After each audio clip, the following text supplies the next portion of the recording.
Can't beat us, join us, please bring your coinage. We sing 3-pointers, money shots, all net, all vets. Bums we not, jet skiing in them sunny spots. With women edible like gummy drops. Dummy stop, dummy stop. No weapon form can intercept a storm. Once my intellect is on, I'm projecting on magnetic fields and interact with blacks with athletic bills.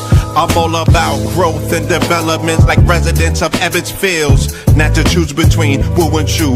We wanna line them colors up like a Rubik's Cube and fade to black, yeah, the truest hue. When you say the black man is God, who you alluded to? The usual, Clarence 13X, a worthy guess. The words expressed come from the word in flesh. Elijah M, the NOI versus Leviathan. Messiah sent from the heavenly branches. 7 P's from since G-Dub cut down the cherry tree. In the wilderness of North Mex, and we flossing death and forced aggression, or forced perception, forced protection, or forced confessions. It's all a lesson. The sorcerers from Corsica, killer tonics, sticks and drums like the Philharmonic Orchestra. You niggas still playing harmonicas from officers, fabric softener. Jive turkeys popping 5 perkies, playing with keys, the Scotch stores type. For that soft white, we could've caught life, just being forthright. First class on my 4th flight, popping out like Fortnite. Every night we lit like Porsche lights. The meek shall inherit the earth, oh yeah, the scorched type. And these niggas, they some hoes in these streets. Me, I'm 10 toes in these streets. They lost their souls, niggas got holes in their feet. Shit, I'm just worried about the craft and how to perfect it. Not worried about the craft, yeah, that's out of perspectives. Focus on the chip like I'm Robert Kraft, and then how to protect it. It's the waves of the oceans. Get to the money, nigga, save your emotion. Descendant of the slaves in the graves in the oceans. Mastermind that the waves is in motions. These niggas, they addicted to the folly, addicted to that molly. Making me a movie, them sticks made of holly. I'm Dr. Manhattan, sitting on top of Manhattan. When I get all 5 rings, snap my fingers and pop up on satin. Dressed in all black, yeah, drop top the Phantom. Blast.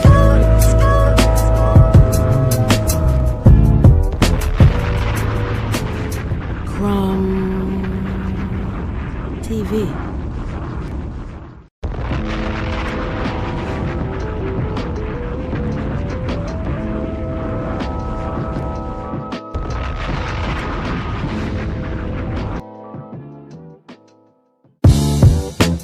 Can't beat us, join us, please bring your coinage. We sing 3-pointers, money shots, all net, all vets. Bums we not, jet skiing in them sunny spots. With women edible like gummy drops. Dummy stop, dummy stop. No weapon form can intercept a storm. Once my intellect is on, I'm projecting on magnetic fields and interact with blacks with athletic bills. I'm all about growth and development like residents of Ebbets Fields. Not to choose between woo and chew. We wanna line them colors up like a Rubik's Cube and fade to black, yeah, the truest hue. When you say the black man is God, who you alluded to? The usual, Clarence 13X, a worthy guess. The words expressed come from the word in flesh. Elijah M, the NOI versus Leviathan. Messiah sent from the heavenly branches. 7 P's from since G-Dub cut down the cherry tree. In the wilderness of North Mex, and we flossing death and forced aggression, or forced perception, forced protection, or forced confessions. It's all a lesson. The sorcerers from Corsica, killer tonics, sticks and drums like the Philharmonic Orchestra. You niggas still playing harmonicas from officers, fabric softener. Jive turkeys popping 5 perkies, playing with keys, the Scotch stores type. For that soft white, we could've caught life, just being forthright. First class on my 4th flight, popping out like Fortnite. Every night we lit like Porsche lights. The meek shall inherit the earth, oh yeah, the scorched type. And these niggas, they some hoes in these streets. Me, I'm 10 toes in these streets. They lost their souls, niggas got holes in their feet. Shit, I'm just worried about the craft and how to perfect it. Not worried about the craft, yeah, that's out of perspectives. Focus on the chip like I'm Robert Kraft, and then how to protect it. It's the waves of the oceans. Get to the money, nigga, save your emotion. Descended of the slaves in the graves in the oceans. Mastermind that the waves is in motions. These niggas, they addicted to the folly, addicted to that molly. Making me a movie, them sticks made of holly. I'm Dr. Manhattan, sitting on top of Manhattan. When I get all 5 rings, snap my fingers and pop up on satin. Dressed in all black, yeah, drop top the Phantom. Bless.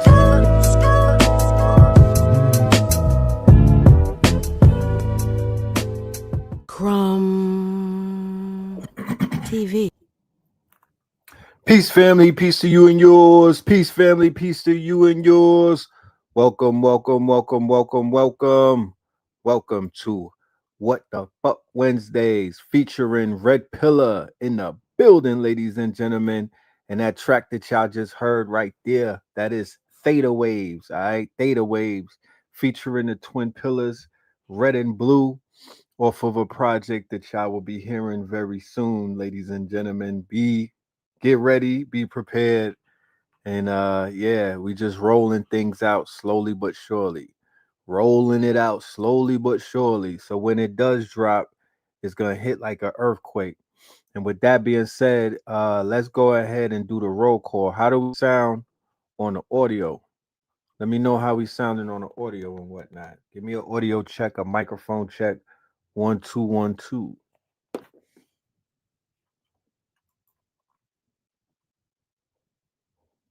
I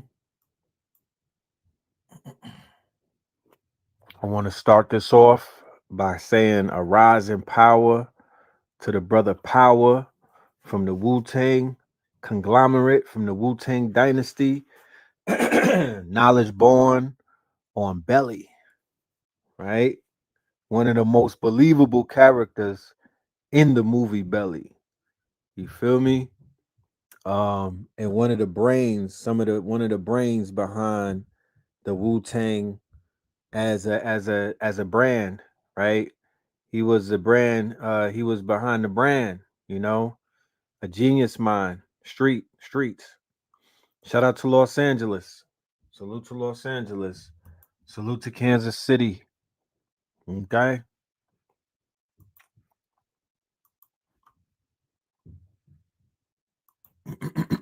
Greetings from Arizona. San Diego in the building. Shout out to San Diego. Austin, Texas. Yeah, that's right. Austin, Texas. Or Texas. Los Angeles in the building. Kansas City in the building. You know I'm talking about? All right. We got a nice show today on the early side. It's a lot going on. But this is a follow-up from Melanin Monday. This is an addendum to Melanin Monday. And this is a countdown to When in Rome. All right. This is a direct countdown. This would basically be the monologue. Every show since I basically got back and made that announcement about When in Rome has been a buildup towards Rome as we march down to Babylon and see it fall to see it fall. And this is that march, you know what I mean? This is the march of odds. This is the march of wooden soldiers. Okay? As Babylon does what it does. So yeah, we're gonna get right into it, ladies and gentlemen. All right, I ain't gonna hold y'all. Let's go ahead and set this thing off. I do have an announcement to make about When in Rome, and I will make that announcement. Our brother Blue Pill went to New York City to take care of a lecture and got stuck in a blizzard. Okay, it was a blizzard, a freak snowstorm came out of nowhere. How many people have seen the footage where they where the police is getting pelted with snowballs in the Bronx? I think that was the Bronx. You feel me? But it was so bad that the former Mayor Adams, Patch Adams is what we call him. He was telling Mom Donnie that they need to press charges on these children or these young adults or these teenagers that were basically hitting the NYPD with snowballs. I mean, viciously too, running down on them, walking them down, gunning them down with the snowballs, headshots. You know, they were relentless. But it just speaks to the mentality post COVID New York, what they would call Gotham City. It's a Gotham City mentality. Whatever they was exposed to during C-19, it was like a GTA level got unlocked, and you basically can't put that toothpaste back in the tube. The youth, they don't have no compassion whatsoever for authority in the city called New York. I don't know everywhere else how it's going down, but from what I've witnessed, for what I've seen, and for what what I felt, yeah, they don't have that reverence. They don't have that fear. They're not intimidated. They on some, you know what I mean? Like they just don't respect authority. Let's just keep it at that, And having a socialist mayor is not really going to make anything any better. Okay. Um Takashi vibe. In a way, yeah. When you want to talk about the underlying mentality, it was programmed by Takashi and King Von, and I would say Pop Smoke. The Pop Smoke drill shit was like it was like the open claw moment. You know what I'm talking about? It was the open claw moment for YN shit. You know what I mean? It opened up a whole it opened up um certain things are to be contained in culture. And especially when you have young adults growing up in society, certain things are withheld from them. Like, throughout society, in functional societies, um as it's been shared to me in my research, maybe I've overlooked or maybe I haven't gone as deep as I need to, but in a functional, sane society, the children are not exposed to adult entertainment, adult behaviors, adult proclivities. They're not exposed to murder, cadavers. Want to see a dead body? Right? Remember Stand By Me? Remember Boys in the Hood? It was the same scene. Do you want to see a dead body? Right? Um, we do know that there's periods of times when the youth were forced to grow up very fast and whatnot, and they did not have what is known as an innocent youth. They did not have a childhood. There's pictures of Cabbage Patch Kids, chimney cleaners, and other quote unquote little rascals from like back in the days with the Irish and the young Jews and Italians, and then there's pictures of tattered and worn out clothing on children that it was assumed were in slavery, shit like that. They had grown faces, okay? Especially those little Cabbage Patch Kids from the orphan trains. You would look at pictures and their faces, and it was like, is that a dwarf? Like that is how is that face so hardened? Is that child 6? You know? But the children of today have been exposed to all of those things and above. The children of today, they've been exposed to cadavers, they've been exposed to snuff films, they've been exposed to adult entertainment, they've been exposed to all of the things that were taboo before. These children have exposure to it. We had exposure. Don't get me up here acting like my generation did not unlock certain Pandora boxes. However, this generation, it already came unlocked. We had to pick the locks. We're the latchkey kids. And the latchkey kids were in the house when the parents were away. So we were able to run and ransack through the closets and the drawers and all of the places that they may hide things, right? This new generation don't even got to do it. The phone is a latchkey phone. They have a latchkey phone. They have latchkey satellite channels, and there's a latchkey computer. You know, the desktop, the PC is not so PC. Okay, yeah. So the Bobby Shmurda generation exposed a lot of the young. That's the Bobby Shmurda impact. It's all about impact, ladies and gentlemen. You know, music is one thing, impact is another thing. There's people who make impact that do music.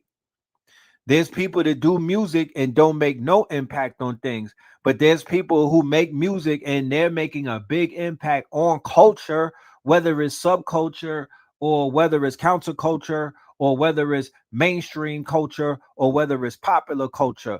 Cult culture.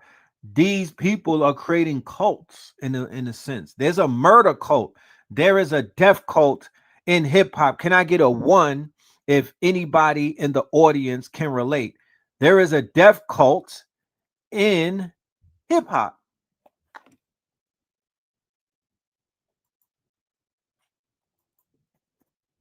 We got one, a few ones, more ones. Okay. Keep them ones coming. You know, there's a slight delay. This ain't the BAFTA awards, but there's a slight delay. You know, but it's the ones is coming. And no, yeah. Okay. So we could relate. I don't want to, you know, I don't want to be remiss in my observation. So this death cult that exists, right, in the younger generation, all the way up to my generation. I'm currently Generation X, right? And whatever was existing with the younger generations, at some point, it crossed over in the older generation, got onto that frequency as well. Because what year did y'all find out about Little Durk and Chief Keef? I know there's different age groups in the audience, different demographics, different generations. At what age did you find out about Chief Keef and Little Durk? Not that they were music, not that they were making music, their impact. Not the fact that they were musicians or rappers. That's one thing. I'm speaking about people who are having negative impacts, and they have an impact where they're creating killers and they're creating murderers, and they have bodies in long murders attached to, not murder. They have bodies upon bodies attached to their name. They have Jason Voorhees, Freddy Krueger, Michael Myers body counts. Okay. So it's one thing to see a dude on the TV. Oh, he got the bleach bra. Oh, the ladies like this kid. Oh man, he's out of Chicago. God bless him. But then when you find out the lore, then when you find out the culture that they're attached to, then when you find out the backstory, then when you see exactly what it looks like, because it's one thing to be like, oh yeah, they tied to some bodies, but there's places on the internet where you could see those bodies. There are corners on the internet. There are rooms on the internet. There are websites and all type of shit. There's Discords. There's goddamn Reddits. So what did academics do with the war in Chirac when he was going viral in the early or the mid 2000s? Not with the older generation, because the older generation got put on later on. The younger generation, they were getting indoctrinated at a very early age. Okay? They were being exposed to shit that they were not necessarily, or they should not have been exposed to.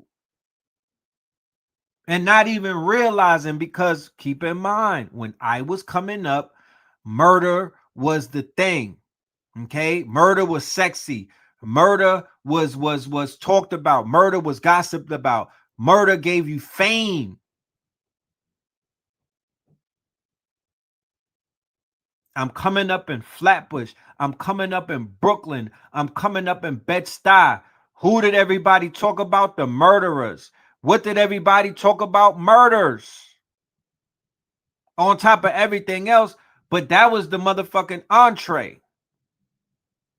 And then don't let the rappers be tied into some bodies and whatnot. Yeah, that's a buzz.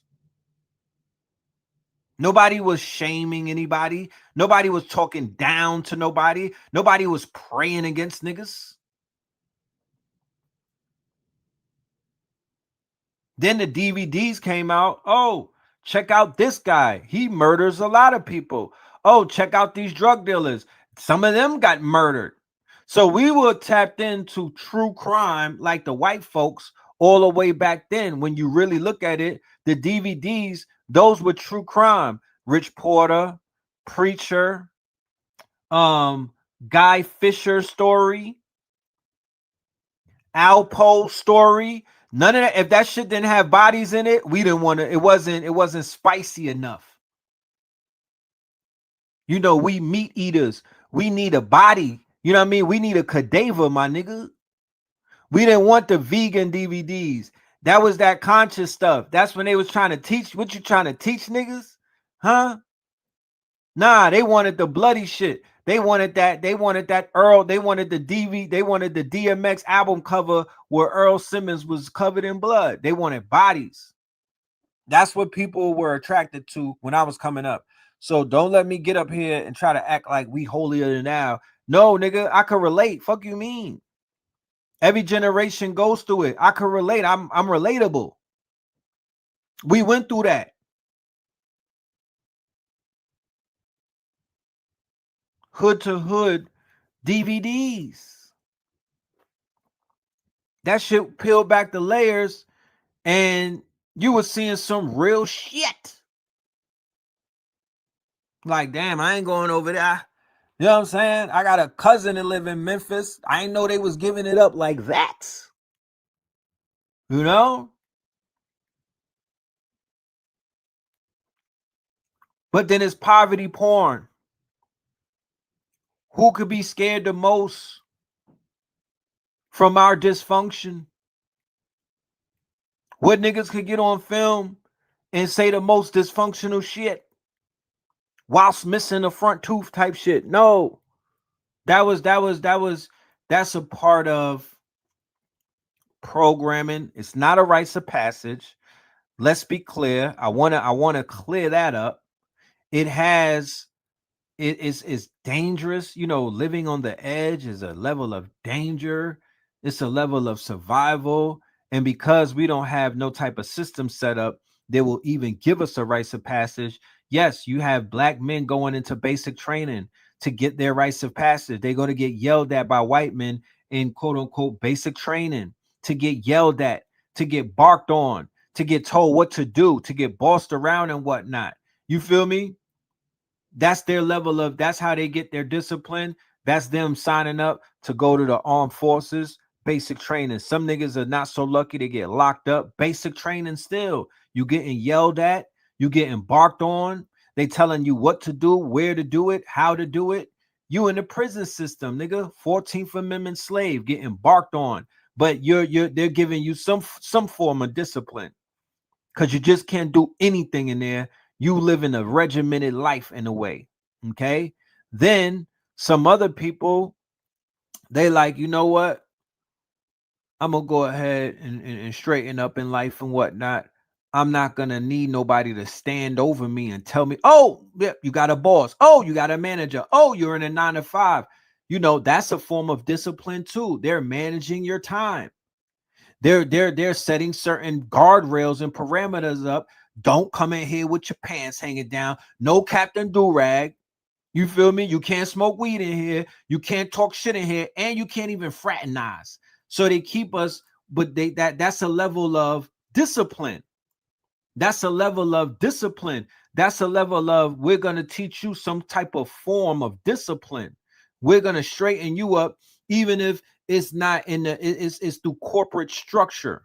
So corporate structure will structure a nigga until you get off of work and you let your hair down and whatnot. But while inside of their structure, you are walking a fine line. Okay? At least in the beginning, until you figure out what? The system.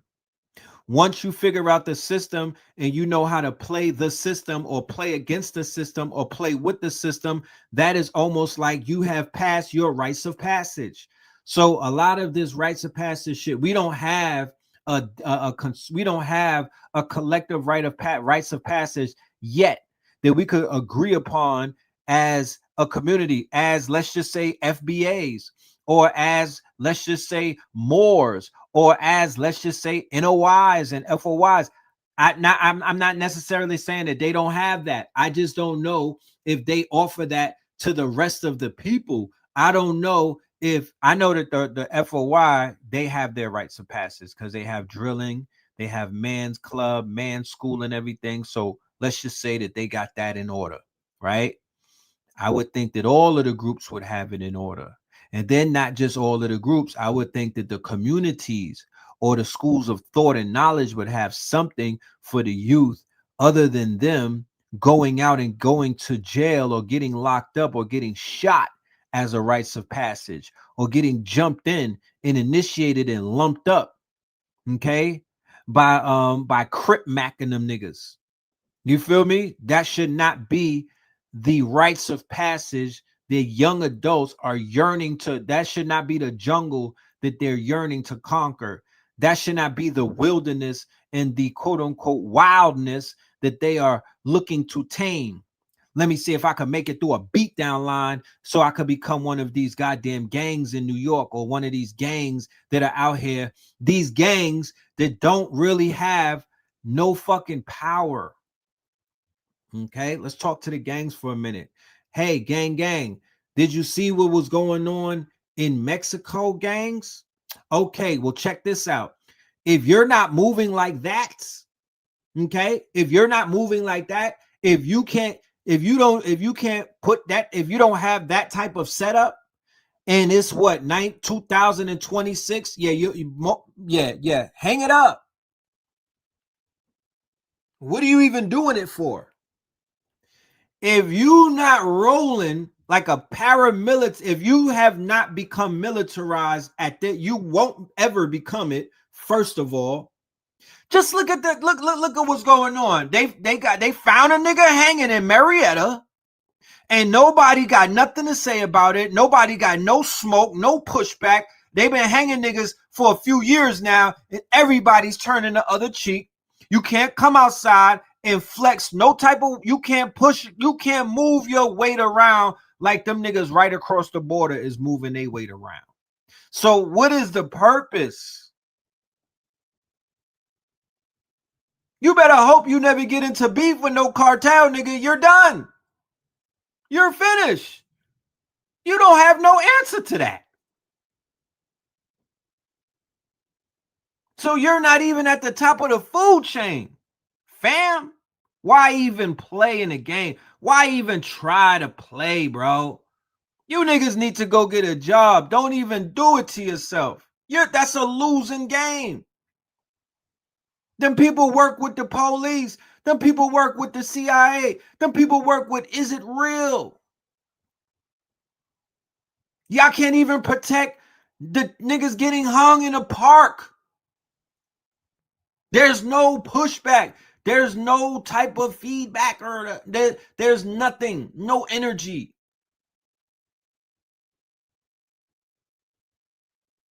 As much as those people terrorize the police in Mexico, them cartels, they commit atrocities against one another in their neighborhoods or where they come from. Their people, you know what I'm saying? They despise them.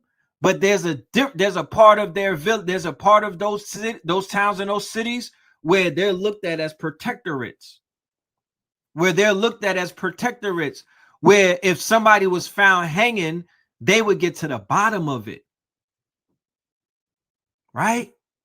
Where if a group of Mexicans keep being found hung and word has it that the gringos might be involved, they would not just be riding around looking like fucking Cobra Commander and them niggas and not do nothing.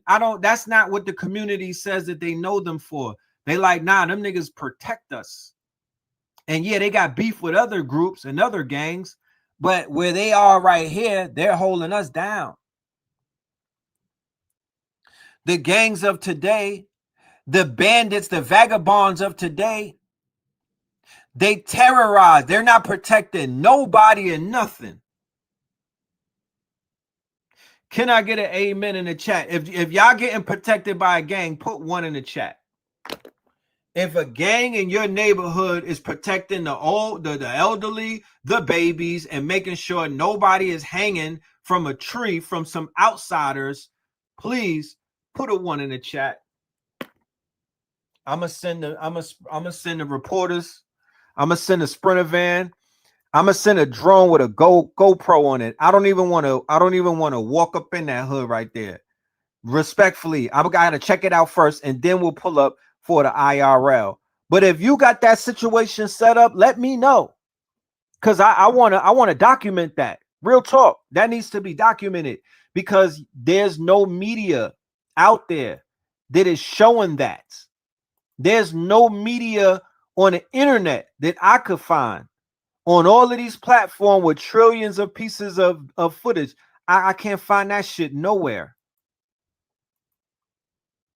And in my optimistic mind, I somehow would hope some shit like that exists, but that is not the case. There is a startling difference between what they got going on in some of these communities versus what niggas got going on over here. Let's be clear. Let's be clear. Let's be clear. Okay, you got the gang. I'm talking about gangs with flags, with constitutions and face tats. Not the gang. I'm talking about a real gang. I'm talking about people that's banging, where they got smoke, where they let their hammer off, where they're active, an active gang that is at war with another gang. I'm talking about they're active. They're at war. Okay? Macon got bodies dropping. Right. You know what I'm talking about?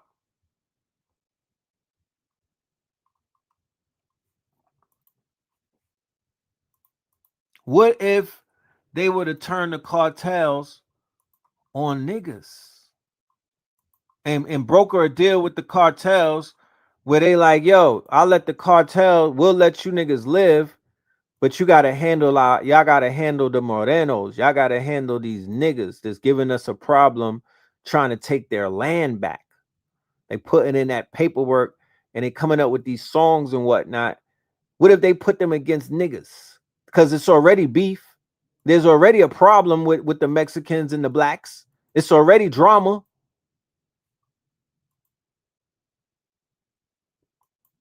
They are building them people up to smash niggas. Make no mistake about that. Those are crusaders of the highest order. You a fool to think anything other than that. But let's get into it, y'all.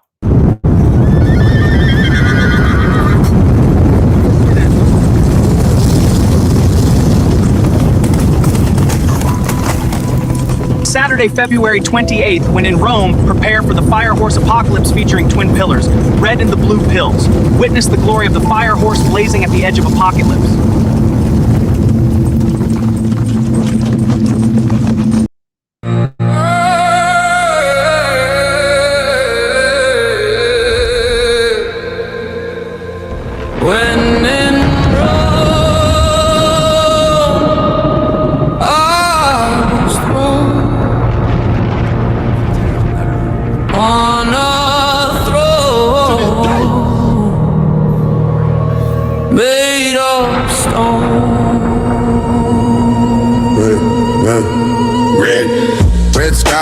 Cobblestone roads, fire horse run where the river won't flow.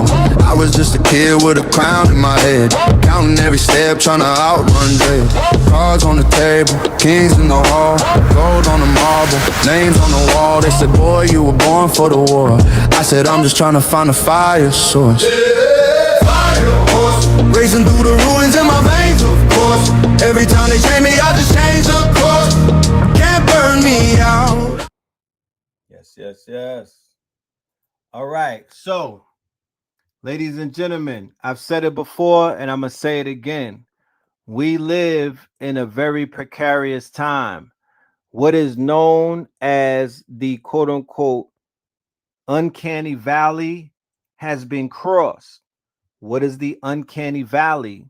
The uncanny valley is the fact that there was a time where we could not distinguish AI from what is known as real photography or real videos.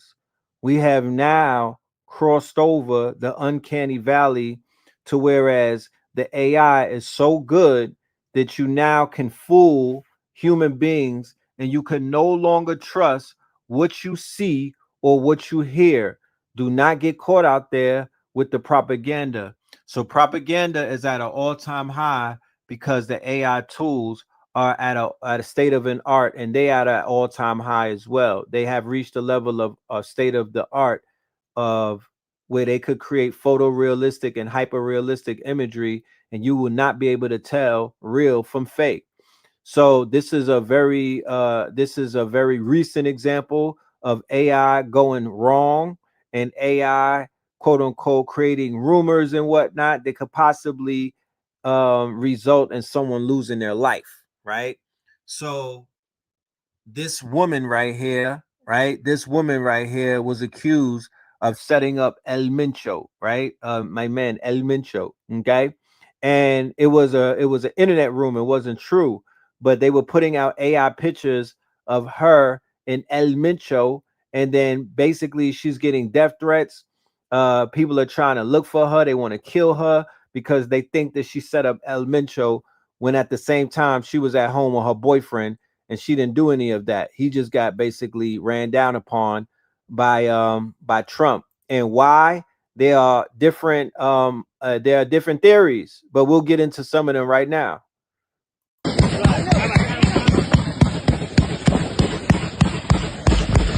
So as you can see with these quote unquote what they would call, this is not a cartel, this is an army. Don't be fooled by the language. These are armed, this is a military, this is a paramilitary unit at this point, a paramilitary gang. The same way that they created ISIS, the same way that they created them people in Africa, they create these people the same way they created Al-Qaeda and ran them through Syria and whatnot. They are behind creating some of these bandits the same way that they got them people roaming through Africa committing atrocities. Behind all of these bandits, behind all of these gangs turn mercenaries, turn armies, turn quote unquote standing armies is the hand of you know who. Is the hands of you know who. And those are not our friends. These people are not our friends. Make no mistake about it, because you not training them. You're not giving them these state, you're not giving them this quote unquote military weaponry and whatnot.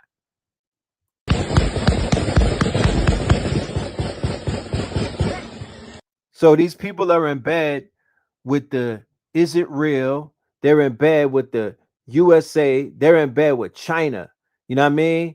Money goes a very long way. But keep in mind, these are the same people flooding the streets with fentanyl. These are the same people killing, they are taking lives of numerous people and whatnot. Okay, they are flooding this shit with drugs on drugs on drugs on drugs. They don't give a damn about the safety of human beings and whatnot. They've crossed a certain line where this shit is not, they're not working with no type of human compassion. These ain't just regular drug dealers.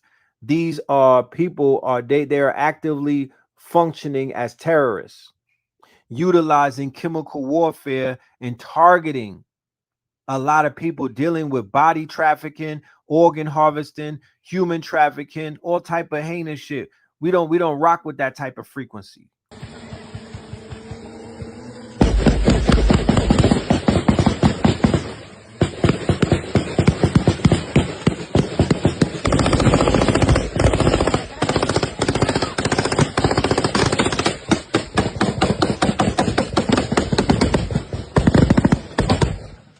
But once again, they are going to be no match for drone warfare. They're going to be no match for Palantir. They're going to be no match for whatever the fuck is about to rain down upon them from these quote unquote warmongers. All right. They're not about to, there's nothing that they have in defense of that.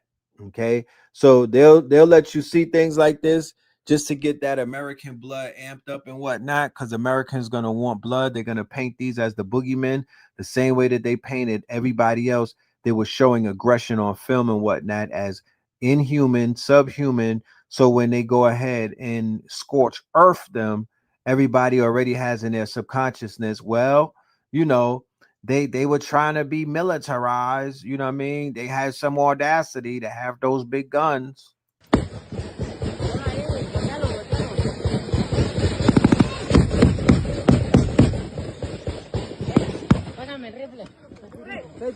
Córrele, sí, no, ponle.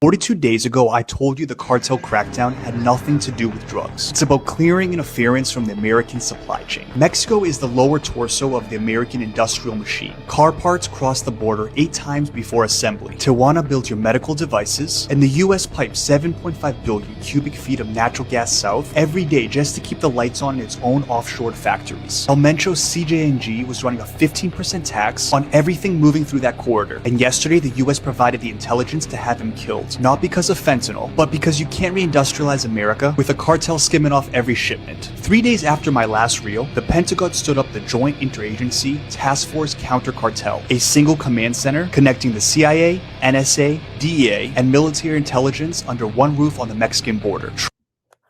So do you see how that works, ladies and gentlemen? You create an agency and then you do provocation. That's what happened with ICE. They got a budget for ICE, right? It was a small agency. The big beautiful bill passed. They got a budget in the tune of billions of dollars. And then what did they do? They went into a city and then they caused provocation, right? They caught a body ritualistically. They caught 2 bodies ritualistically, and then they start energy harvesting people. They start doing what? Putting all of their surveillance technology. They needed a provocation. They needed a catalyst. You feel me? They needed to provoke something to happen. So when they knocked off this dude, right, El Mencho, okay, two things can happen at the same time. The way that the alphabet people work, they broker deals. They same way that they broker deals with people that turn state and snitch. They'll broker a deal with somebody of high caliber to basically fake their death. You know what I mean? Or they body you. You know what I mean? It's either one. They can fake your death and get you up out of there, and or they could just kill you straight up. From what it's been said, dude got knocked off, right? And that's just gonna that ain't gonna solve nothing. That's not gonna stop anything. That's just gonna splinter the whole faction and cause many wars on top of the other wars. That's how you create confusion. But this is how they set it off, right? This is how this new agency basically kicks the hornet nest to set it off, so they could get all of these moving pieces, and then they could commit more of their quote unquote, their Yankee gringo aggression, right? Their Yankee gringo aggression to not stop the supply, more than likely to take it over, or more than likely to place whoever they sat down and had that agreement. They already had a handshake agreement with the cartel that they're probably going to put into place when all of the smoke clears. Trump didn't need to send troops. Mexico gets to keep its sovereignty, the US gets a secure supply chain, and neither side had to run their biggest trade relationship into a military standoff. In that same reel, I gave you one trade, Canadian Pacific Kansas City, the only single-line railway connecting Canada, the US, and Mexico. It's up over 18% since I posted, and the thesis hasn't changed. As the US locks down border transit corridors, trucking sits in inspection lines, while rail moves through government-secured checkpoints. CPKC isn't just a trade, it's the spine of the North American supply chain. Stay long.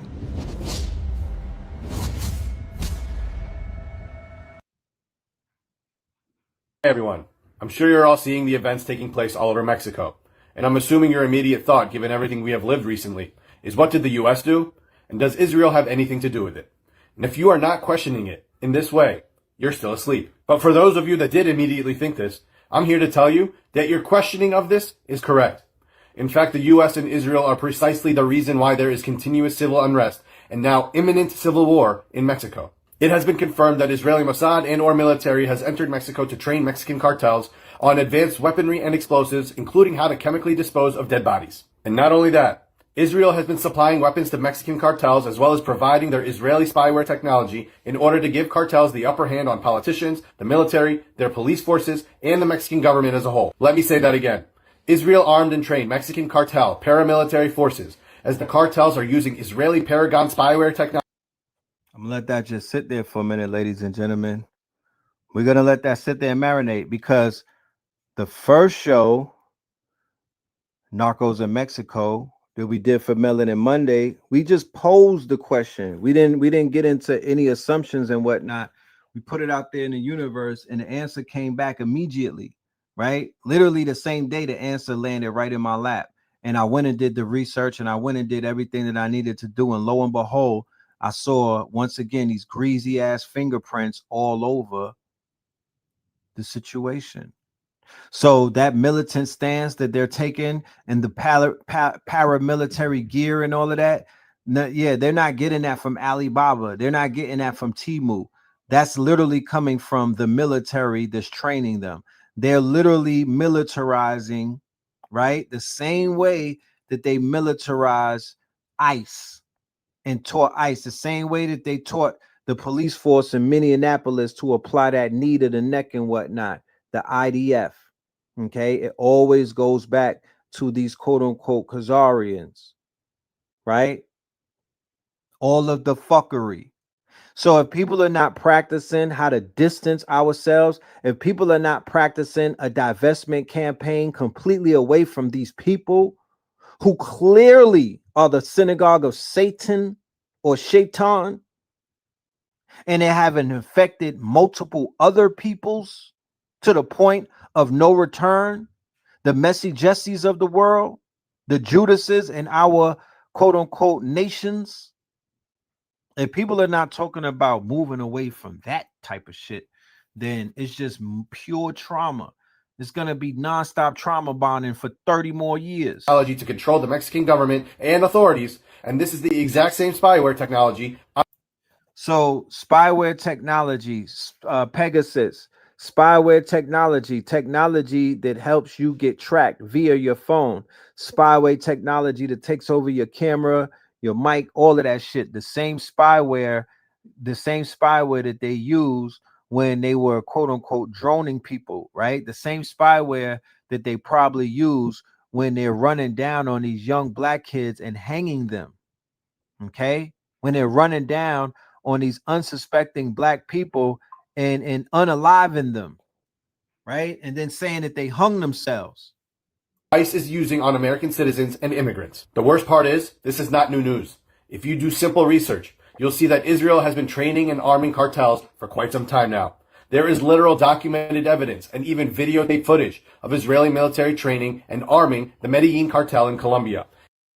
So when you go into Latin America and you see Israel has a lot of quote unquote, they positioned themselves in all of these Latin American countries where there were cartel activity, where there were these quote unquote, where the cocaine is flowing and whatnot.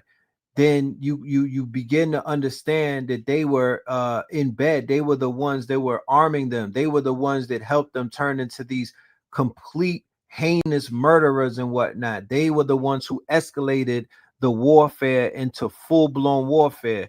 It turned into some Tony Montana shootouts into what it is that you see these days. But these people are always behind the confusion. And once the confusion takes place, the real estate get taken over.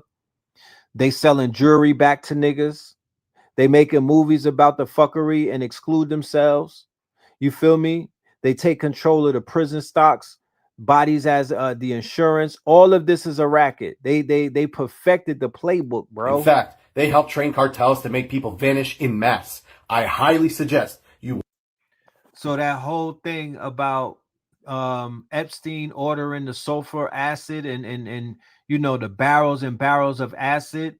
For anybody that used to watch the Netflix series where what's his name, Popeye, who used to be the hitman for Pablo Escobar. He had a series. They had like a whole series for him, and this they were showing you the barrels of acid in that series. They were in jail putting niggas in barrels of acid and dissolving bodies and all of that stuff. You feel me? That's an Israeli tactic. Watch this YouTube video. Israel is notoriously known for arming major conflicts all over the world in our history, because their mission and very existence is predicated on destabilizing the world while trying to make their terrorist ethno-state look like a thriving, civilized democracy that's got their shit together. They've armed militias in Sudan, the Congo, Rwanda, Bosnia, all experiencing genocides of their own as a result. They've even armed Haitian militias, where there is now extreme unrest and insecurity as gang militias are running the country and causing a humanitarian crisis. And do you understand that Israel supplied Russia while also supplying Ukraine during their war with each other? Now, why would Israel do that? And if you did your research, you'd know that this is precisely what they do and have been doing in Palestine. Israel arms ISIS-linked gangs and the Palestinian Authority to fight Hamas, when they've also historically propped up Hamas by funding and arming them to create civil unrest between Hamas and Yasser Arafat's Palestinian Liberation. So those trains in Chicago with the mysterious boxes of guns and whatnot, you feel me? All of that pipeline of weapons to New York City, Philadelphia, you know, Memphis, and all of these hoods that are getting all of these weapons and whatnot. I'm talking about boatloads of weapons. You really have to begin to question and ask yourself, where are the weapons coming from? Who is supplying the weapons? Organization, the PLO. This is literally Israel's global playbook. Destabilize to thrive. And don't think I forgot about you, United States of America, who not only permit Israel to operate the way they do, but you facilitate all of the destabilization in Mexico and practically every single destabilized region on earth. And remember how I just showed you that Israel trains cartels? Well, one of the convicted Israeli trainers whistle blew, exposing that they were tied to the CIA. And who do we all know by now is directly tied to the CIA? The Israeli Mossad, which is literally an arm of the CIA, FBI, ICE, ISIS, and everything in between. Oh, and did you know that the U.S. also trains the cartel? Yup. Now let's bring it back to what we're seeing today in Mexico. Let's put two and two together, everyone. Now, why would Israel arm and train Mexican cartels? So that they can optimally terrorize their own country and government, enough so that the corrupt Mexican government has no choice but to partner with the United States, so that they can swoop in and save the day to look like the heroes that stabilized the uncivilized. But in this instance, the U.S. initially tried to distance themselves, where you'll notice that the U.S. gave all the credit to the Mexican military for killing the Mexican cartel leader, El Mencho. When in reality, it's been confirmed on the ground in Mexico that the U.S. Delta Force, a highly secretive Tier 1 Special Missions unit, was involved in the assassination of El Mencho. That, coupled with FBI Director Kash Patel's constant admission that he, along with other agents, have been in Mexico performing operations against Mexican cartels, exposes everything we need to know. This is why you saw headlines start off like this, then morph to this, and are now reported like this. Because the U.S. did this with the help of their masters of destabilization, the terrorist ethno-state of Israel. And the thing is, the cartels all know this by now, which is why you are seeing the cartels all retaliate on a large scale across Mexico. They know that the U.S. didn't just provide the intel, but they were on the ground helping militarily. Remember how I said the U.S. Delta Force was behind this assassination? Guess who came out to play as a result? The Los Deltas, which is the elite paramilitary unit under the CJNG, the Jalisco New Generation Cartel, which has now been deployed against the Mexican government for colluding with the U.S. in the assassination of El Mencho.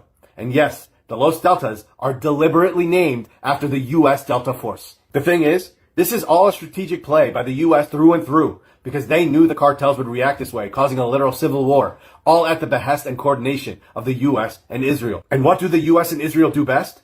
They take the turmoil that they created in order to paint it as inner turmoil created by the drug lords and terrorists, so that the U.S. can now fully insert themselves militarily to carpet bomb whatever the hell they want while taking control of the Mexican government, thus securing any resources they need to boost the U.S. economy. And this is precisely why we say everything is connected and tied back to the shit starters of our planet, the terrorist ethno-state of Israel and their partners in crime, the United States of America.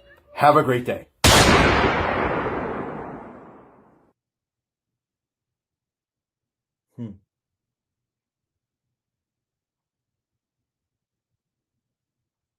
CJNG is one of the most unique cartel structures we have. They almost...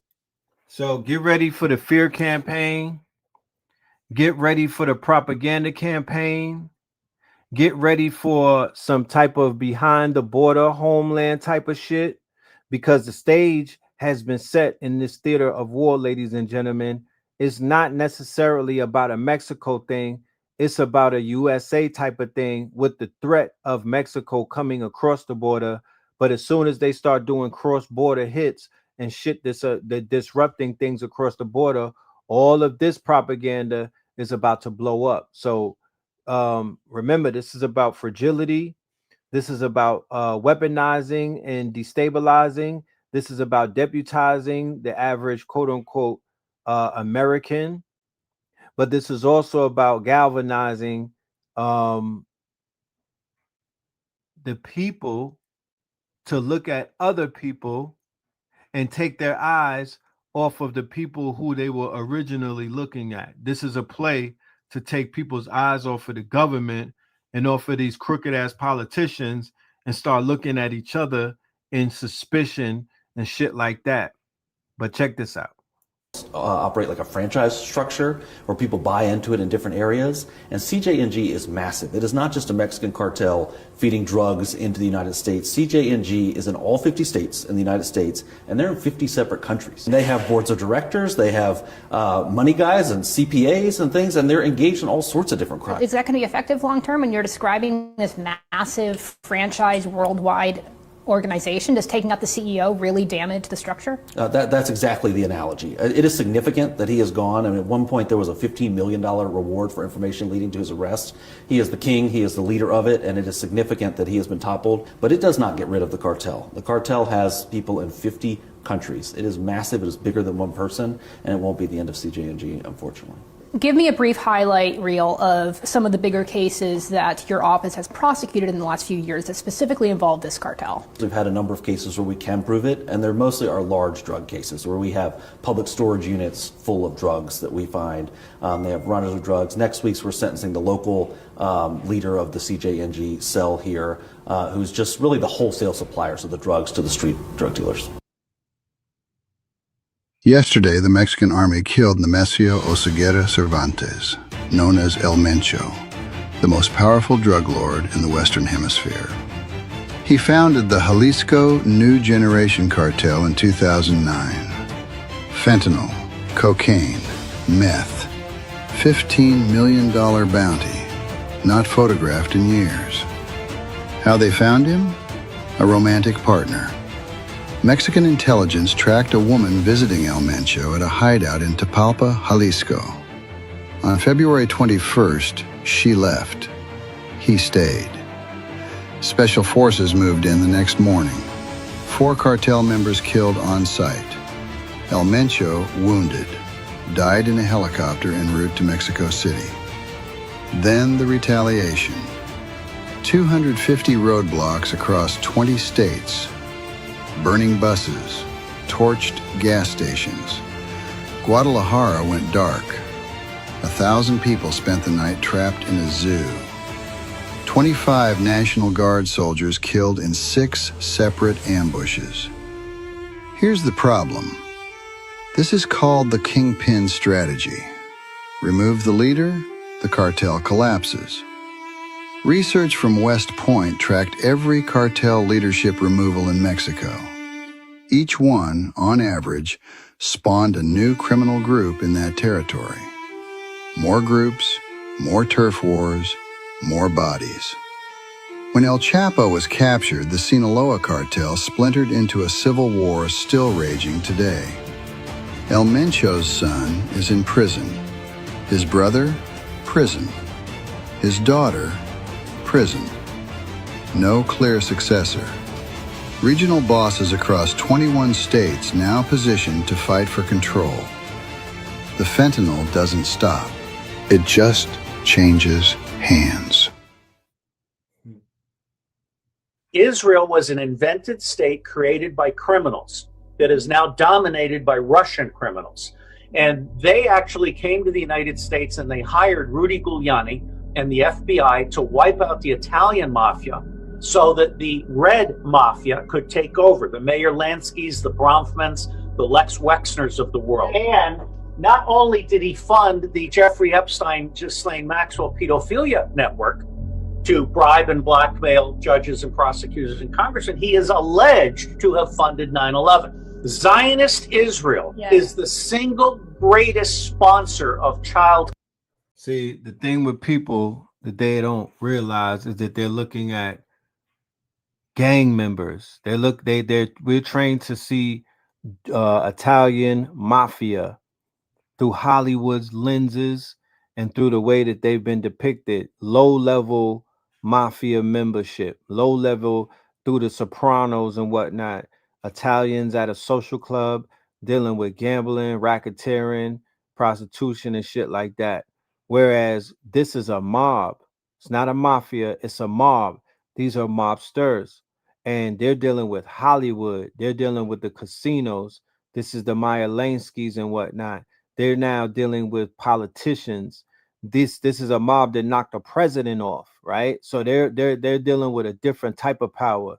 This is a mob that is a little more darker than the Italian mafia. A mafia is not a mob, but they utilize Hollywood to put the mafia on the forefront and paint them. And now they play Kaiser Sose, right? They play invisible. They're out of the way. You don't see them. You're only looking at people that you think are religious figures. You're only looking at lawyers. You're only looking at all of that, but you don't even know what you're looking at. These are gang members. Kidnapping, child pedophilia, child torture, and child body parts harvesting. But right now, children are not being protected. They are more profitable than drugs. In fact, the newspapers just had a Mormon cult that was giving birth to little white babies as a cash crop, not registering their births and selling them in Turkey for $50,000 each.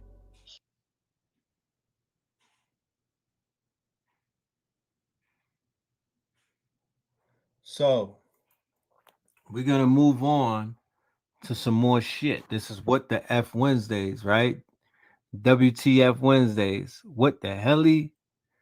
I'm sure by now everybody is familiar with what just took place at the BAFTA Awards, right? Fire bun the BAFTA Awards, first of all. Fire bun the BAFTA Awards and all of that. What you talking about? And then there's a situation where a young man, melanated, got up there and said, "Free Palestine." And because this shit is like, you think that there's a delay on this call that we got. No, the BAFTAs had a 2-hour delay, I believe. I believe it was a 2-hour delay. So they had the opportunity to edit out Free Palestine. But when somebody in the audience who got Tourette syndrome, right? Somebody told me that I got Tourette's on YouTube, the way I curse and whatnot. And I was like, you know what? I'll get that checked out. God damn it. But somebody shouted out, I'm talking about with the hard R too, right? Like there wasn't a Will Smith moment. Huh? Look, there wasn't a Will Smith moment. Here's my theory. And I said it before and I'm going to say it again. They did not forgive Michael B. Jordan for that scene where he was shooting them white folks in Sinners at the end when he gunned down the KKK. They did not forgive him for that. When they killed Remick and whatnot, they did not forgive Ryan Coogler for that. He didn't have a white savior in the movie. They hate Ryan Coogler and they hate Sinners. And this is a hate campaign that they've been doing to these people, and these people are willingly going along with it, embarrassing themselves and letting these white folk embarrass them by shuffling them around from award to award. They'll take them to an award and make them lose to Marty Supreme. Then they shipped these niggas to the BAFTA and got called nigga by a nigga with Tourette's. You know what I'm talking about? Then they're going to go to another award show and some more shit is about to happen. This is a public humiliation ritual because they had the audacity to grab their nuts and make a black movie, and they killed not just white people, they killed goddamn vampires who would be the equivalent of the hook nose, of these goddamn identity stealers, of these people that I just showed you, right? And then they killed off the KKK, which would be the illegitimate lesser genome cousins who are basically susceptible to being walk-ins and taken over by demons and parasites. And then we got this nigga. And then we still got this shit going on.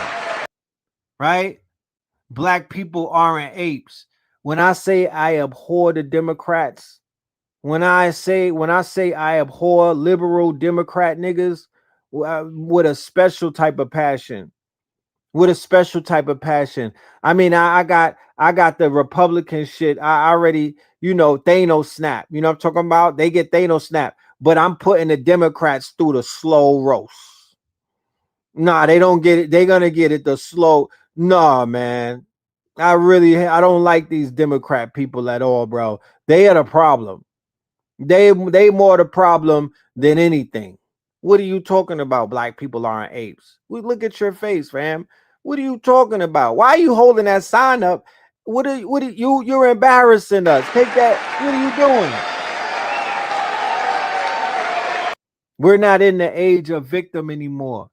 We're in the fire horse, we're in the year of the fire horse. You gotta. We're in Aquarius. We're in Neptune and Aries. You gotta grab your sack, bro. That victim shit can't. No, that John Lewis shit is out the window. It's no more of that. It's over with. You hold signs like that, you finna get beat down, fam. That's a immediate 86. We not doing that no more. Look at this chick face standing next to him. She know this nigga silly as hell.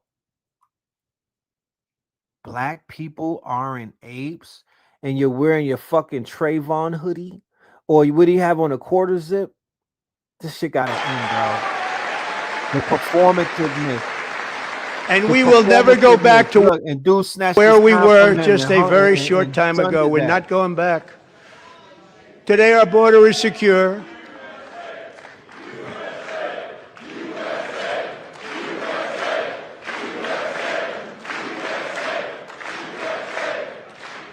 It's theater. Today our border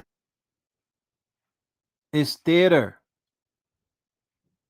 This whole nation is being run by demons. People sitting around and they don't have a problem with that. They're good. They're like, I'll manage. So to carry on the disrespect, after the BAFTAs, Google got into it. They got in the fray. They said, fuck it, let us get a kick. Let us get a hit. And they put an article out that says, see more on niggas. Right? Not to be petty, but this is not about, well, words don't hurt us. Nobody cares about your words. It's too late. We're just seeing you niggas so desperate, so sore loser like. So fake and phony, so weird. Your subtleties and that sneak diss and shit, you're just making yourself look crazier, bro. Nobody cares about that. You know what I'm talking about? No one really cares. It's just sad to see. And the way that they try to cover shit up, it just makes it sadder. Hey, I just want to utilize this comment for an educational prop because I understand that in the literal sense, in 2026. Okay, so this right here is about Marietta, where they found a 20-year-old hanging from a tree. If our historian buffs out there during Black History Month, if we don't remember Marietta, right? Marietta was the scene of Leo Frank's lynching. And who is Leo Frank? Leo Frank was the Jew who they lynched in Atlanta in 1915. His case was as big as OJ's case in his day. He was the OJ Simpson of that time in regards to the case that he caught from the murder of a teenage girl named Mary Flagan, okay, who worked in a pencil factory. And the Knights of Mary Flagan took Leo Frank out of jail one night and hung his ass in Marietta. And then after they hung Leo Frank in Marietta, the ADL was created in Leo Frank's name. Now, Leo Frank is a Frankist, and Leo Frank was revered by Jews. He's a Khazarian, right? And the ADL was created in his name. And one of the caveats of the Leo Frank story was that there was a black man who also worked in the pencil factory that they were throwing the body on. They were like, hell nah, Leo Frank didn't do it. The nigga did. The black man did it. And for the first time in Deep South history, white people got behind a black man against a Jew. And they were like, nah, he ain't do it. You did it, right? So after Leo Frank got lynched, one of the tenets of the ADL is because of that black man, they said that they will never allow something like that to ever happen again. And that was in their that was in their covenant. That was in the covenant of how they created the ADL. So the same ADL that runs down on any black group right now and labels them terroristic, they sell them out to the Southern Poverty Law Center as a hate group.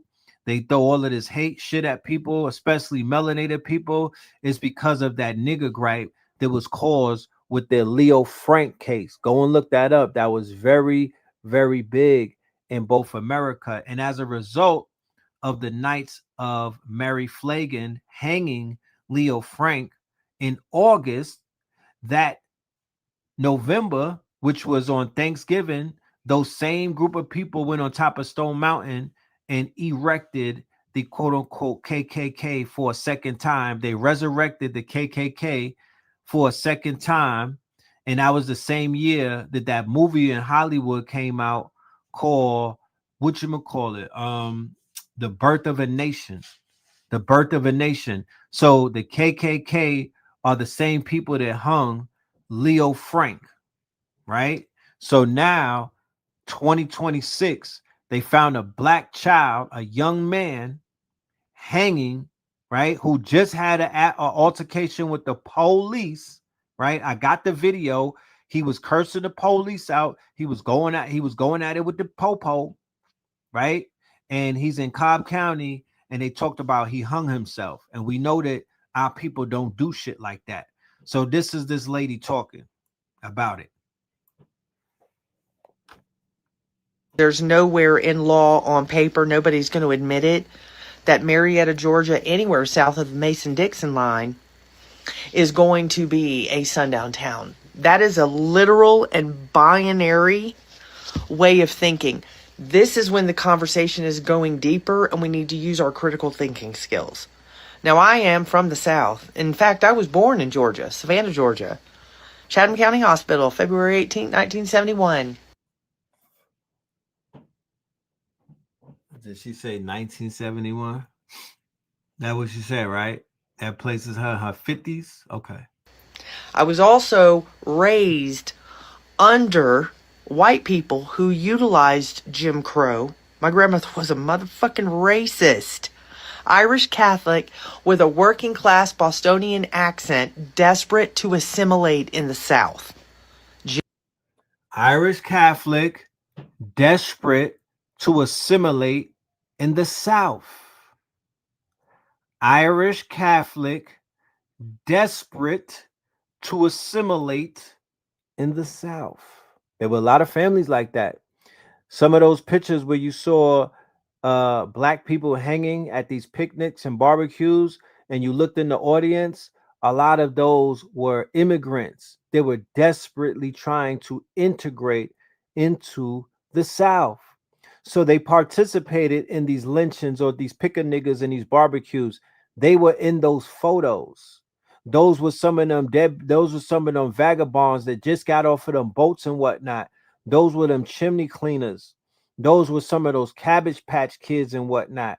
Those were the people from the orphan trains in those pictures of the lynchings of our people, desperately trying to fit into the deep South, where the rednecks and some of the original people absorbed them and assimilated them into their societies. Jim Crow was her ticket in to Southern society, okay? So I am definitely understanding all the codes and all the nuances that continue. When they started calling them people white, because that's brand new, that was not the case. They did not identify as white, but once they absorbed them into this status called white, then these vagabonds, they were able to absorb, they were able to assimilate and start cosplaying as the racists, to start cosplaying as the quote unquote pilgrim, to start cosplaying as the ones who took the land. But that's not even that wasn't even their work. They didn't even put in that work. They came in on the motherfucking dirty ass ships and whatnot. They were indentured servants. They were the wild men. Okay, so you're talking about bottom feeders that are trying to fit in by stepping on us. That's what you're looking at. Bottom feeders, okay, that their own people, their own fucking nation have rejected, and they use our people as stepping stones. The movie Gangs in New York, the movie Gangs of New York shows you this, when the Irish crossed us. And there's movies waiting to be made that you niggas didn't make yet. They will show you that. Bronx Tale with the Italians and the blacks. Everybody who lived around Italians back in the 60s and the 50s would share stories about how they had to fight these niggas. The LA gang starting in the 70s and whatnot, because they had to fight against the white gangs, mostly the Irish and the Italians and whatnot. Bumpy Johnson and Malcolm and all of them going to war against Italian gangs, niggas that grew up with them and whatnot, Irish gangs, Jewish gangs. They were going into the illicit world, not putting their women on dope, not prostituting their women. No, they was doing shit to our people. I don't know about the numbers in the Jewish community, them playing the numbers in the Irish community. I don't know about the gambling and all of that. I know about prohibition. They was wanting to fucking drink, but they was coming into speakeasies where in melanated places, always using us to quote unquote come up on us, whether it's the underworld or corporate America, where they got our people as the glorified help, right? Just fucking helping the whole shit go. Just help, just being cogs in the machine. And actually, like, had a snowball effect, even though Jim Crow allegedly ended in 1954. And please understand, I'm actually obsessed with Jim Crow because I'm looking at it at a different angle because of my grandmother. I'm trying to understand how in 1865, working class and impoverished immigrants, Celts, Gypsies, and Italians, were able to conceptualize a slave master mentality when most of us couldn't even read or write. Well, Jim Crow gave it to us. That's how they subjugated us and separated us from black people. I have been studying. So when it comes to the sundown town, it is not a literal 1950s law. We're talking about codes and nuances that have been embedded in the white people living in the South. Poor, ignorant, working class, not just rich, as well as the social structure of black and white people. You hear what she said? Codes and nuances, right? Codes and nuances. It's certain things that are already programmed. The fact that they're not seeing nobody get locked up. The fact that there's all of this mayonnaise meltdown about discovering that people are cannibals, murderers, rapists, body traffickers. They're just acting like, oh man, that's crazy. There's some nuances. There's some subtleties that are taking effect. They know to shut the fuck up and not do nothing. They know to just act, act fake surprise, give us a little bit of meltdown, but we know ain't shit about to change. We know that this shit been going on. You know what I'm saying? You know what I mean? You know what we had to do to tame these niggas, right? The nuances. When the black boys found hanging and they're like, yeah, that's a suicide. That nuance that all of these white folks in the South have, it makes them say, hey, what about ICE? You know what I mean? Turn the other cheek. Yeah, what about Minnesota? right? What about Pretty? What about that? You know what I mean? But they won't say anything about these boys that they find it hanging. They found them twins on top of a mountain with talking about suicide, and both of them is dead from a gunshot. Come on, fam. In the South. Oh, I can go into this. So please know whenever we're talking about things that have just transmuted over time. It's almost as if there doesn't need to be laws because codes, indoctrinations, nuances, generations. Remember, it only takes 3 generations to make something stick. That's what's given it power. So it doesn't need to be an actual sundown town anymore to be a danger to black people after dark.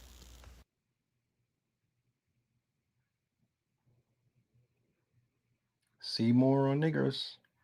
The statement by the white actor with Tourette's is a masterclass in whiteness. There are so many galling, infuriating things about the BBC and BAFTA's decision to intentionally inflict harm on Michael B. Jordan and Delray Lindo and millions of black people around the globe and other people who have fucking reclaimed their humanity is this. Key word. She said people who have reclaimed their humanity. I want that to just sit for a minute, ladies and gentlemen. People who have reclaimed their humanity. What does that look like? What does that look like from a white ally or an ally of quote unquote European descent? What does reclaiming their humanity look like? What does that conversation even sound like? What does it entail? What does it compromise? Do you have to admit? Do you have to admire? Do you have to speak on the black plight to reclaim your humanity? Do you have to tell on white people? Do you have to denounce whiteness? Do you have to divest? I just want to know, what is reclaiming your humanity look like? What is that term? It sounds good, but I need to really know, what does that mean? Because if I ever have a liberal around me saying, I just reclaim my humanity, I have black friends and we talk about the struggles. Like, for real, what does that mean? Damn. Decision to intentionally inflict harm on Michael B. Jordan and Delray Lindo and millions of black people around the globe and other people who have fucking reclaimed their humanity is this. I now know way more than I ever needed to know about Tourette's. This is not about, Tourette's. This is about white supremacy and a white culture that feeds off of the pain and trauma of black people like it's fucking candy. Stop it. Atone, acknowledge, repair. Let them crack it. Now, when I find myself agreeing with Amanda Seals, that's when you know we have reached a new level. When I find myself agreeing with Amanda Seals, we have arrived at a new space, y'all. Because in my mind, Amanda Seals was a Democratic shield.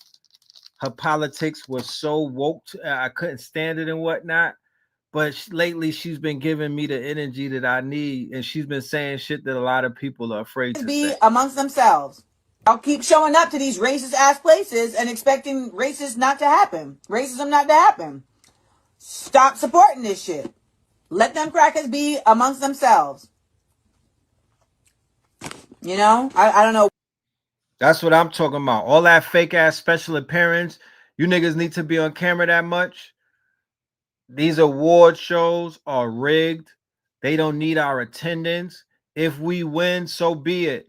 You could send your digital twin or something or your avatar to accept the reward. Go and send somebody else. They don't need our presence alone Our presence alone on the camera is giving these places more value than they deserve. They at this point they need empty chairs. That shit needs to be bleached out. Too much melanin in these places that don't deserve it because they're not treating our people with no type of fucking reverence whatsoever. And we just sitting around waiting for a peanut to get thrown at us. I'm good. Why we keep showing up to these places expecting respect? Okay, Kerbin, you had 3 strikes and you are out. You had nothing valid to say. You asked me twice about Dr. Umar and then asked would I consider dating a man younger than me. Go away. I just don't see the point. Why are you going to the Oscars, the BAFTAs, like Ryan Coogler, whose work I love and who I respect, is gonna go to the Grammy. It's gonna go to the Oscars. And his whole movie is about how assimilation is what. Right. The whole sentence thing is about not letting them in, but we going to them. Like, yeah, so let a nigga do a Jewish slur and see what happens with your Tourette's. You know what I'm talking about? They playing with you in your face, but let somebody spit a Jewish slur. Let that I for all of my niggas with Tourette's, yeah, get busy, bro. This is your time to shine. Make a movie, go viral, world star. Let that shit fly. Let your Tourette's fly at the synagogue and see what happens. Let your Tourette's fly at a 9/11 ceremony, nigga. I don't want to hear that. You know what I'm talking about? I would have packed homie up. Fuck out of here. He just got packed up. One name particularly stands. Now, I was having this conversation on the show that we did, Narcos in Mexico, and it was about the fact that when you want to talk about the CIA working with these gangs, don't just start with the cartel. Go back to the Jamaican gangs too, right? Because we need to start drawing up some motherfucking indictments. We need to stop celebrating people who literally work with these people against us. Okay? But a lot of that scourge of consumption, putting our people on heavy drugs, that a lot of that shit is being done from people that are not they're not our people. And then they talk crazy about our people. The Mexicans are the ones supplying, but the Mexicans is the ones also at beef with our people. I don't understand. So they're the ones supplying the weed. They got fentanyl killing niggas. They giving up the white girl. And they're at war with our people inside of the prison system, certain parts of Los Angeles. And then they got cartels that are over there that turned into armies that work with Is It Real? And they work with the Alphabet Boys, and they're a part of an operation. And this shit is hitting our hoods. Yeah, we gotta, something needs to happen. So, somebody needs to fucking ask some questions. Hands out in police. Because in all of your hoods, none of the hoods have survived this shit. They all look like war zones, and they wiped out millions of niggas. They got millions in jail and millions of bodies of viable Messiah-like messianic brothers and sisters have been taken out because of this scourge. And there's nothing to show for it anywhere where people live. Let me know if you live somewhere where drugs, the illicit activity of the gangbangers and the drug dealers help gentrify your neighborhood and the shit is thriving like Dubai right now. Let me know. Let me know if it built your hood back up and is looking great as a result of all of them drugs being sold. Profile animation. Eric Vassal, head of the so-called Vassal organization, a.k.a. the Gullymen Posse. The organization sold heroin and cocaine in Brooklyn, New York since 1982 and sold crack cocaine on the streets of Dallas since. This interview looks like the same interview that they was doing about the cartel that I showed you a few videos ago. It's like the same white man too. This is in Dallas, Texas, 1990. Now instead of the Gully Men, it's the cartel. Okay. Now instead of the Gully Men, it's the fucking cartel. But nobody wants to talk about behind these people. Who's the people behind them? Who's creating this? Who's supporting this?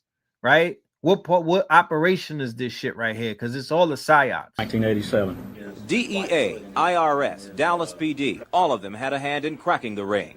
Agents say this is how it worked. From an area of Kingston, Jamaica, known as McGregor Gully, crack cocaine was smuggled to New York and on into Dallas. The money made here was reportedly then channeled back to New York, along with illegal weapons.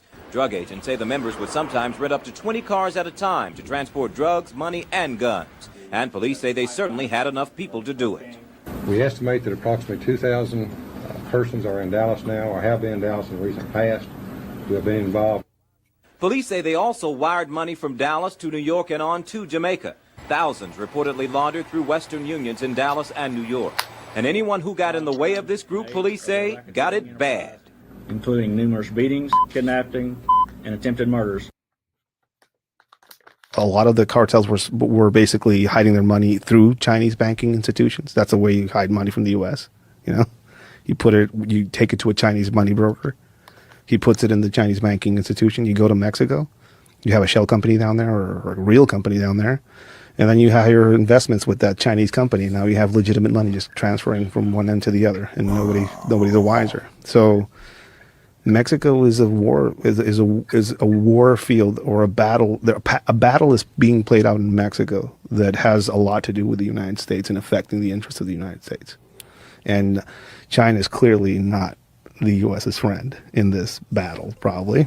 And things have changed. The dynamics have changed, but you can clearly see that at some point, people in China, and I've heard people say that the largest intelligence organization in the world is the Chinese government, because everybody in China is part of the intelligence apparatus, basically.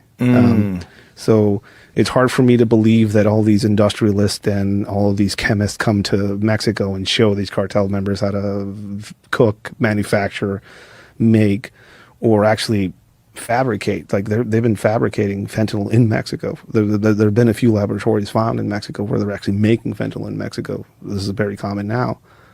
But they learned their tradecraft and skillcraft from people from China.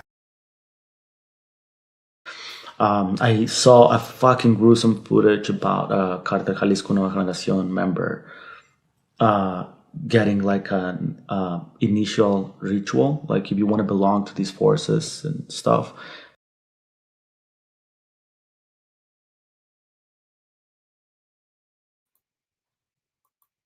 We got to remember, when we're looking at these cartels, we're looking at organizations, right, that are occultic. Okay? These are occult organizations. Some of them are doing human sacrifices the same way that somebody would sacrifice a chicken or a rooster in the African traditional system. When you see a lot of beheadings in Mexico and things of that nature, these are ritual killings. These people are being initiated into a very dark art, right? And some of the activities of an organization that's involved in the dark arts would be drug dealing, fentanyl, all of the dark shit. You know what I mean? Human harvest, human body harvest, organ harvesting, human trafficking, drug dealing, and weapons and stuff like that. But these are very occult organizations that deal with worshiping deities and death cults. The Moretas, right? They follow a death cult. Okay, so the mentality is different. The mentality is different. You're going to see shit that you're not necessarily prepared to see, because obviously these people are taking this shit a step further than niggas in America have taken it. But one thing we know about America, they copycat. So in the next 5 years, you will see paramilitary niggas in America copying what the cartels are doing, whether through the violence or just through the actual uniforms, the outfits. They're going to manifest that. Facts, I'm telling you. And he was eating, I think it was a heart or a lung. I couldn't really tell because I didn't watch the whole fucking clip, but of a man they killed, of a soldier they captured, and apparently that was a ritual they had to eat the organs of a recently deceased person. Yeah, that's fucking brutal to watch. That was like, what the fuck are they doing? And yeah, he was like biting out of the fucking, I don't know if it's the heart or the lung.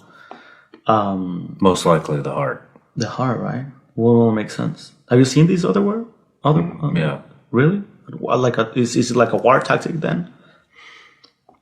It's a thing that's been around for a long time, you know. That's what I thought, because I think they're using that, and that might point out to Vikings, right? Being taught by the IDF, right? On all type of crazy shit. But yeah, maybe some of that is in the culture from generations where ago. they're getting trained from or intel from, you know. It's it demoralizes the enemy, you know. Yeah, that's what they're trying to do. Because another group, when they captured, I don't know if you actually watch Vice documentaries. I mean, they can be tricky in some other parts of the world, but when it comes to Latin America, they're very fucking accurate and they're good. So they did, some of my colleagues in Vice World News, they did this embedding with the Cartel Jalisco in Michoacán. And they interviewed a comandante called El M2, M2. And he was a high up commander for Cartel Jalisco. A few weeks after that, they killed El M2 and they burned him alive. And so I guess that's what they were doing, like trying to demoralize the enemy by capturing first the commander, chief. Second, a known and public commander who gave an interview to international news, and third, by burning him alive. So, wow.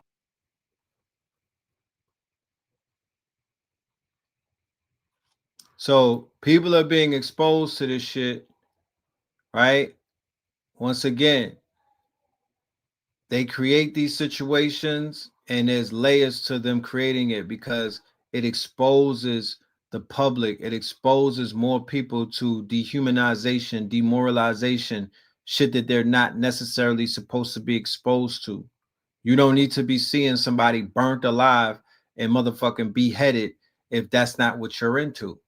But when these stories go viral about the cartel and all of that stuff, all of that type of information gets thrown at people. Okay, check this out though. He be this Nordic right here. He mismatches a lot of shit and throws things together. It's like a gumbo of information, but some of the information is definitely on point. But I would say don't take anything that he says for facts, right? Go do the research though, because he's gonna pull up motherfucking receipts on shit. It's just his interpretation sometimes may be a little off, but this one right here was a good one. The Civil War never ended. We are in a Civil War loop. There have been cyclical resets, each one leaving behind a remnant. And there were greater populations of people than now if you look at meltology. There has been constant civil war on this landmass. Each reset brought about displacement and exile. Much of the last Civil War was fought with foreigners. The Aboriginals sided with the South. Remember what we were talking about with the people who came on the boats. Remember we were talking about the immigrant class. Remember we were talking about the immigrant class who are trying to fit in and trying to assimilate, right? Who were not accepted into society. So they had to put in some type of work. They had to do something in order to cut their teeth, right? It's almost like an initiation. You want to get down? Well, you got to go put in some work, my G. And you know who the ops is, right? All right, we're going to take you for a mission. We're going to take you for a ride. Go and rep. Go put some fucking points on the board. And then we'll talk about bringing you and then the rest of your people into the fold of the gang. And that's how these quote unquote nationalities were able to be absorbed in what they call whiteness and whatnot. The war wasn't about so-called slavery. There were so-called free blacks in the South. And many of the Union states were still slave states. White is a status, not a race. You can be any color and have the status of white. White is even a status in the Bible, not a color.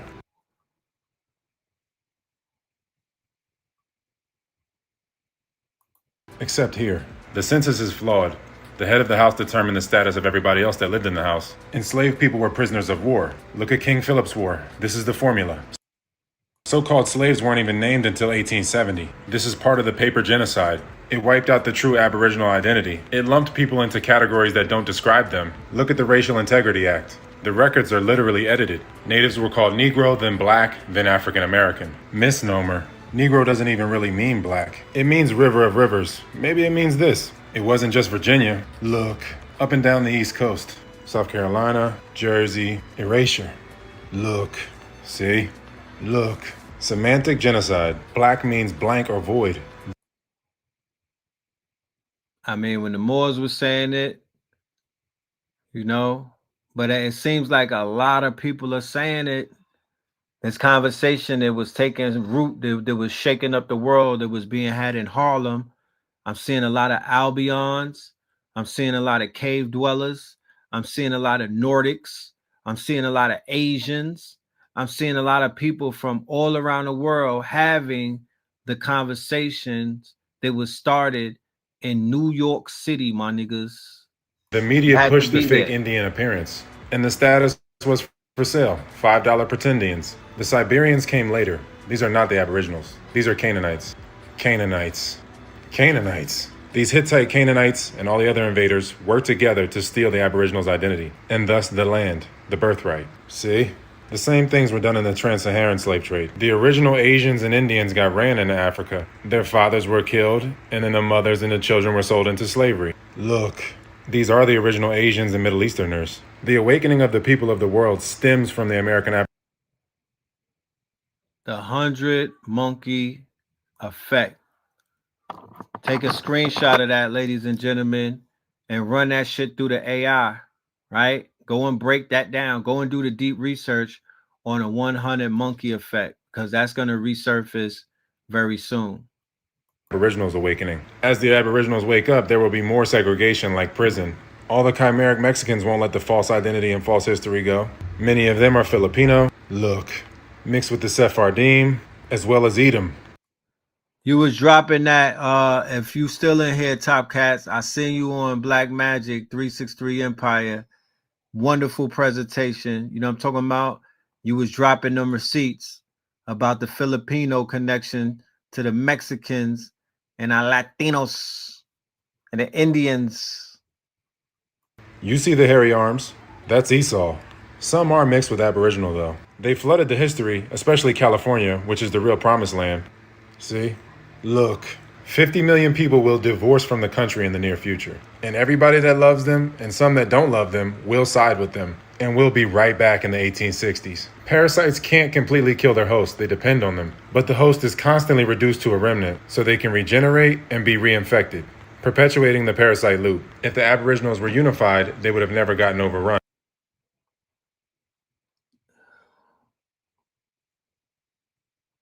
Melanin is about unification, ATP, right? Unification is the nature of melanin. Going against your nature attracts parasites. Unification. Troglodyte Mike going in. Hold on.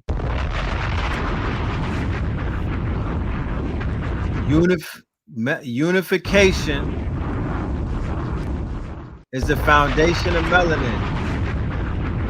Going against that attracts parasites, white blood cells, right? Going against that attracts paradise. That's why they show up at the end of Apocalypto, the white man. That's why they come when we were at war, the white man. White blood cells. Was an automatic response, an autocorrect from the grid. Autonomous zones will pop up, and they will be mostly racially divided. So communication is likely to break down. So people will need knowledge of self and know-how to endure. Or we stay in a closed loop, infinitely looping. The people. They were untamed savages who lost humanity. They lived in the forest all across Europe, covered head to toe in shaggy hair and often wielding clubs. Wild men symbolized the untamed aspects of humanity. They represented everything that medieval society feared because these figures lived among animals in the forest. This tribe, unlike the Sea People tribe, lived naked and had hair all over covering the body. Maybe it was some kind of protection that God gave them since they had no melanin to protect them against the sun. By the 12th century, the wild man had evolved into the Woodwos, literally, the man of the woods. As the name implies, the main characteristic of the wild man is his wildness. Civilized people regarded wild men as beings of the wilderness, the antithesis of civilization. From the earliest times, sources associated wild men with hairiness. By the 12th century, they were almost invariably described as having a coat of hair covering their entire bodies, except for their hands, feet, faces above their long beards, and the breasts and chins of the females, the wild woman. Some paintings shows the wild men as man-eaters and show them taking children and people away. But one thing was clear, the wild men was dangerous, a threat to order. The medieval black people knew they were a threat. The foreign, the enemy, the unknown, and the wild man was all of these in one. King Charles VI of France and 5 of his courtiers were dressed as wild men and chained together for a masquerade at the tragic Bal des Sauvages, which means the Ball of the Savages occurred in Paris at the Hôtel Saint-Paul, 28th January 1393. They were in costumes of linen cloth sewn onto their bodies and soaked in resinous wax or pitch to hold a covering of frazzled hemp so that they appeared shaggy and hairy from head to foot. In the midst of the festivities, a stray spark from a torch set their flammable costumes ablaze, burning several courtiers to death. The king's own life was saved through quick action by his aunt, Joanne, who covered him with her dress. History even records encounters with wild-looking people. In 1725, Germany, Peter the Wild Boy was found living in the woods, walking on all fours and eating roots after seeing him. King George brought him to Britain as a curiosity. In his picture, you see a black knight saving a woman from the wild men. It shows how savage and barbaric the wild men was. In the 15th century, they begun to gather and decided to invade the black royals of that time, depicted in this tapestry of the 15th century. The tapestry itself was lost for centuries, locked away in a bank vault in Cologne during World War II, later discovered among Nazi-stolen art. Why was this tapestry hidden? What power did it hold? During World War II, narrowly escaping the grasp of Nazi officials, I'd like to see a white person make a compilation just like this. Kyle Basinga, he was found hanging from a tree just this month, 2026. Javante Jamal Schubert Helton was found February of 2024 hanging from a tree. Twin brothers Quadir and Nazir Lewis, they were found in a murder-suicide. Remember, we was just talking about the mountaintop. This was March. This was right before the Stone Mountain. This was right before Stone Mountain, y'all.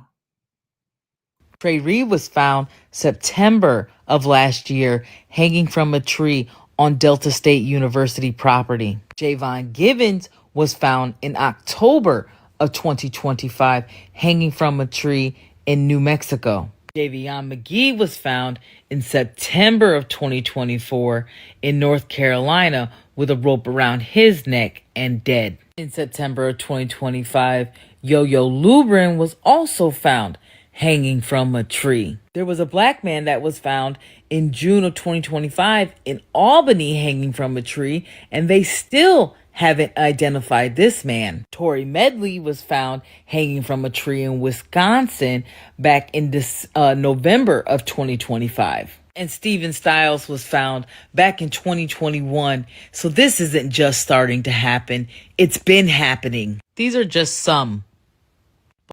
So with the technology that's out where you could get traced and tracked from your phone, right?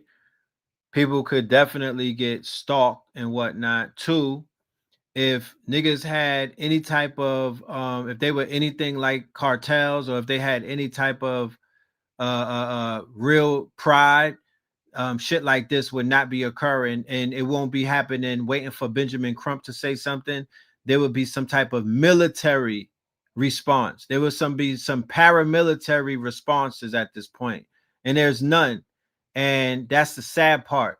They do have a group that's stepping up I'm gonna play them in a video, and y'all tell me how y'all feel about them. Black people don't hang themselves from trees.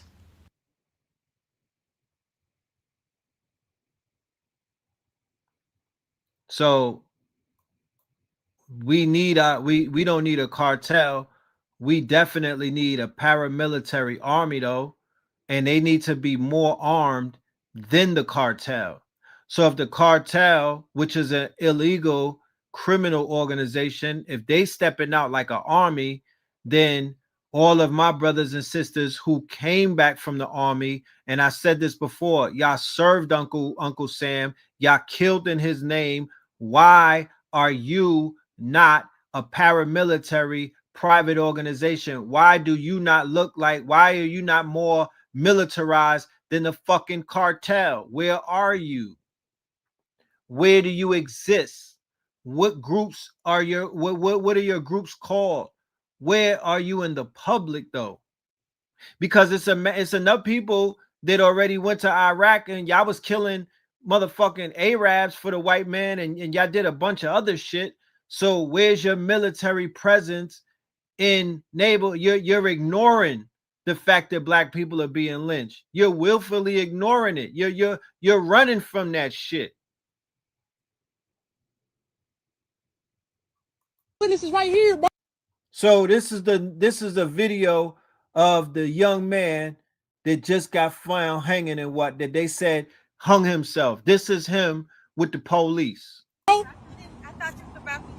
what I'm saying. I'm paranoid as hell. It's okay, man, because we got cameras all around here. So you can I don't see. know what he done. I just saw you look like you were Didn't do anything. I didn't do anything. Right. So hold on. You don't have no reason to get my ID, right? I'm not doing anything. Actually, when you are a student here, which is what I asked. With a Georgia State hoodie on? Right. So you just go around asking random kids, are you a Georgia State student?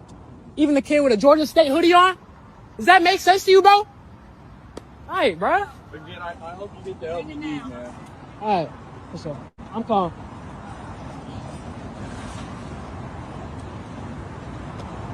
I just gotta videotape this bullshit, bro. Like, this is literally a police harassment. How you gonna ask me if I'm a Georgia State student with a Georgia State hoodie on, bro? Georgia State hoodie on, gang. Come on, bro. Use your brain, nigga. Treat me like I'm, cuz, bro. Treat me like I'm some crazy ass nigga, bro. A random car drives behind me close like that. What? Bro, look where you are, nigga. I was on the sidewalk right here. You was driving close as fuck to me, bro. Come on, bro. I'm just gonna tell you again to chill out and stop screaming and don't get in my face, okay? That's the last time you're gonna get in my face. I'm not even close to you right now, gang. Just give me my shit and I can go about my business. Cause this is low-key illegal what you just did.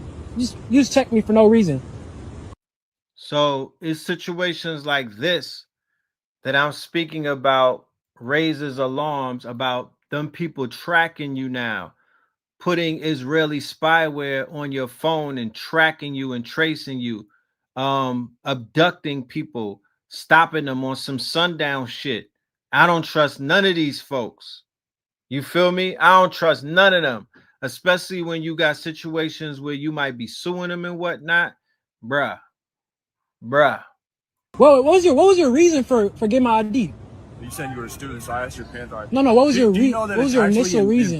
Because you see my hoodie. I have a Georgia State hoodie on, bro. Right, and what I asked? What I'm saying? What was your reason? Hold on now. What was your reasoning? What did I ask?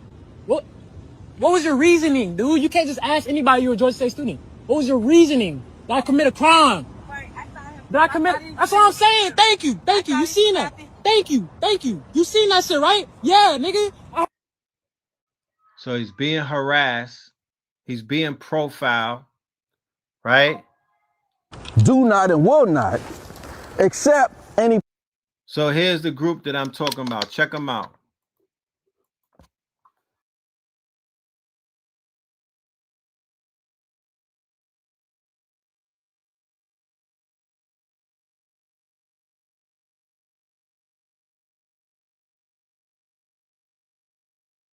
Propaganda. Late 60s going into the 70s, that U.S. intelligence made it clear that whenever it comes to any heightened level of terroristic racism towards black people after the Kerner Commission report, that they were listed as a suicide, especially hangings or lynchings. And the reason why they said that is because it will end our hostile response. So this is why before his body even left the area, they said it was a suicide. This is why in all the cases of us being lynched, they do so, because that is a part of U.S. intelligence madness towards our people and their liaisons in the media and in other segments of law enforcement, local, state, federal, and beyond. But to be made clear that we will not sit idly by. We're leaving no stone unturned. Our investigation. How does showing up to a place after somebody is already killed with guns helping anything? I'm wondering. What is this supposed to solve other than somebody clout chasing or trying to get attention? You're standing in the woods after somebody already got found hanging, talking about this is not right. I'm confused. It started that day. Before the news even came out in the media, fall in. We have brothers here from the local chapter that could explain and break down some of the dynamics. I know the Bakers pretty well. They the ones who run. They the ones who run the park. Yes. And I know the father real well. He makes sure that he keeps the branches cut and low. Like if you look at the trees, you can tell that the branches is low. When it comes down to it, this whole area, they chop down a whole lot of trees. So it's like, it don't make no sense to me that anybody could climb up a tree. And if you look at the branches, a lot of these branches are old. Yeah. So even if somebody was to wrap a rope or a noose around it, if they jump or if they just let their body hang, the branch is gonna break. And we don't care nothing but the pigs. Just like Boosie said, without that bad, they're a bitch and a half. So that's how we see that. This is Chief Dr. Ali Muhammad of the Revolutionary Black Panther Party.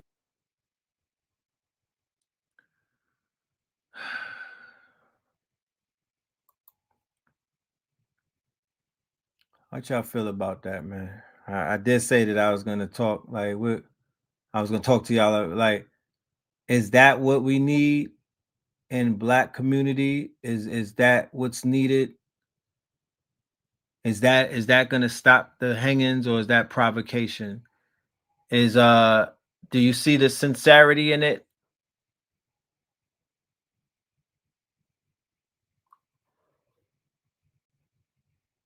Let's go into this video. He about to cook the goddamn $5 Indians real quick. You know what I'm saying? This is Sweet Pete right here. My nigga Sweet Pete. I'm gonna let him cook though. All right, racists. Did you know that it's scientifically proven that Native Americans come from Siberia?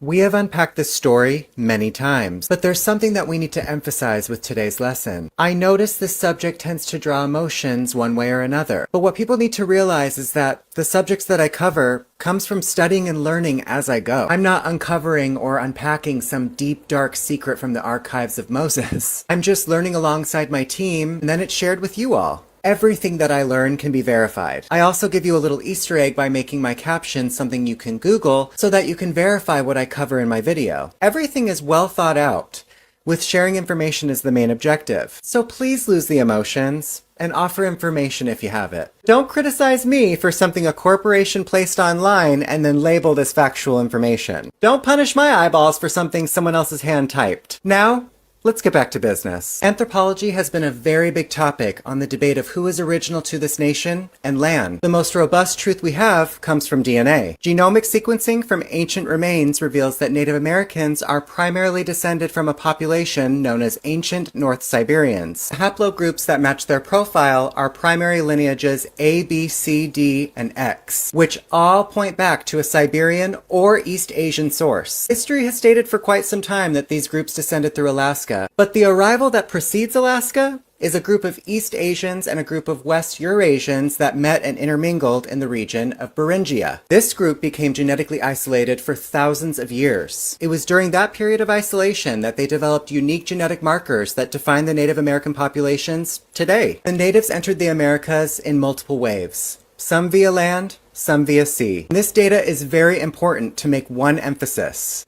Native Americans are claiming indigenous with an arrival story. The Aboriginal Americans, reclassified as Black Americans, have always been here, and they have a long list of reclassifications to prove it. They have their genealogy to prove it. There is not a moment in history that they are not present in the story. But there's always a moment where Native Americans are just totally absent. Like the Civil Rights era. I mean, did natives have rights when no one else did, or something? And it's those small things that we miss because this country has us so distracted. But where were the natives when cities like Oakland were being built? Where were the natives during the Indian Wars? We have shown Native Americans on reservations that were built by Buffalo Soldiers. And you were being held captive, which means you weren't actually fighting the war. Where were you during the Louisiana Purchase? Native Americans just keep disappearing from some of America's most historical moments. Native Americans didn't gain citizenship until 1924, the same year Virginia reclassified all of the indigenous Black Americans. Call it a coincidence if you want, and although my questions are rhetorical, I'm sure you'll have answers for me. Thank you all for listening in. The greatest fear that Western people have is retribution from the darker people of the world. They fear that how they have systemically humiliated African people, indigenous American people, Asian people for hundreds and hundreds of years. That systemic humiliation, which we call racism, is gonna come back to Western people. It has already started. Rise of China, rise of India, rise of Russia, mass immigration to the West. The woke left, which I don't like, but I don't have to like it because I am a man of color of Fulani descent. The woke left progressive movement is a vengeance humiliation ritual toward white men. Why? Because many Western men like to humiliate others, and when people cry out of anger for being humiliated, you're a victim. Don't be a victim. Freedom of speech, yada yada. But if the same humiliation is done to them, oh my God, replacement theory and the narcissistic rape. Look here. The sun is going down. It's hot in Amsterdamse Bos. There's a new dawn of humanity. Netherlands is so dead. Amsterdam is a city where everyone is depressed, where Dutch is no longer spoken. It is actually English spoken here because there are so many immigrants, myself included. I'm an expat here in Amsterdam. We, the expat immigrants, run this city, not the Dutch people. So the Dutch serve us, and they are pissed about it. But wait a minute. Was that not what you did when you went to Indonesia, Suriname, and South Africa, and you called yourself Afrikaner? For hundreds of years, darker people served the Dutch, but now the Dutch serve the darker people. Same is happening in Paris, same is happening in London, same is happening in the United States. People in the Middle East, in Africa, in America, which is why Bad Bunny started trending, in Asia are tired. Russians are tired. That's why they invaded Ukraine. Tired of this systemic humiliation, which is known as racism by the West. You who understand this, and understand that every human being wants to be respected. Every human being wants their dignity to be upheld and valued. You who understand that, you are well equipped to be a citizen, a member of this multipolar world, the new dawn that is rising in this world. Because the old world is dead. You want to be a part of the old world, you can be a bitter, Geert Wilders, Jimmy Åkesson, far-right voter, and you can go to Hungary with Viktor Orban and hate and hate and hate and get...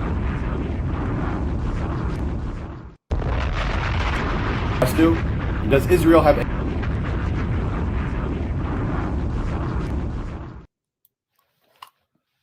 Real quick, ladies and gentlemen, we're going to take a commercial break. All right, let's take this quick commercial break to remind you about what we got coming up. Let's go.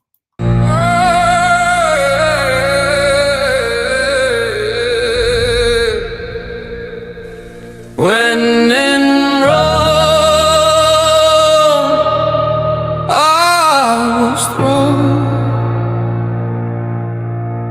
on a throne made of stone.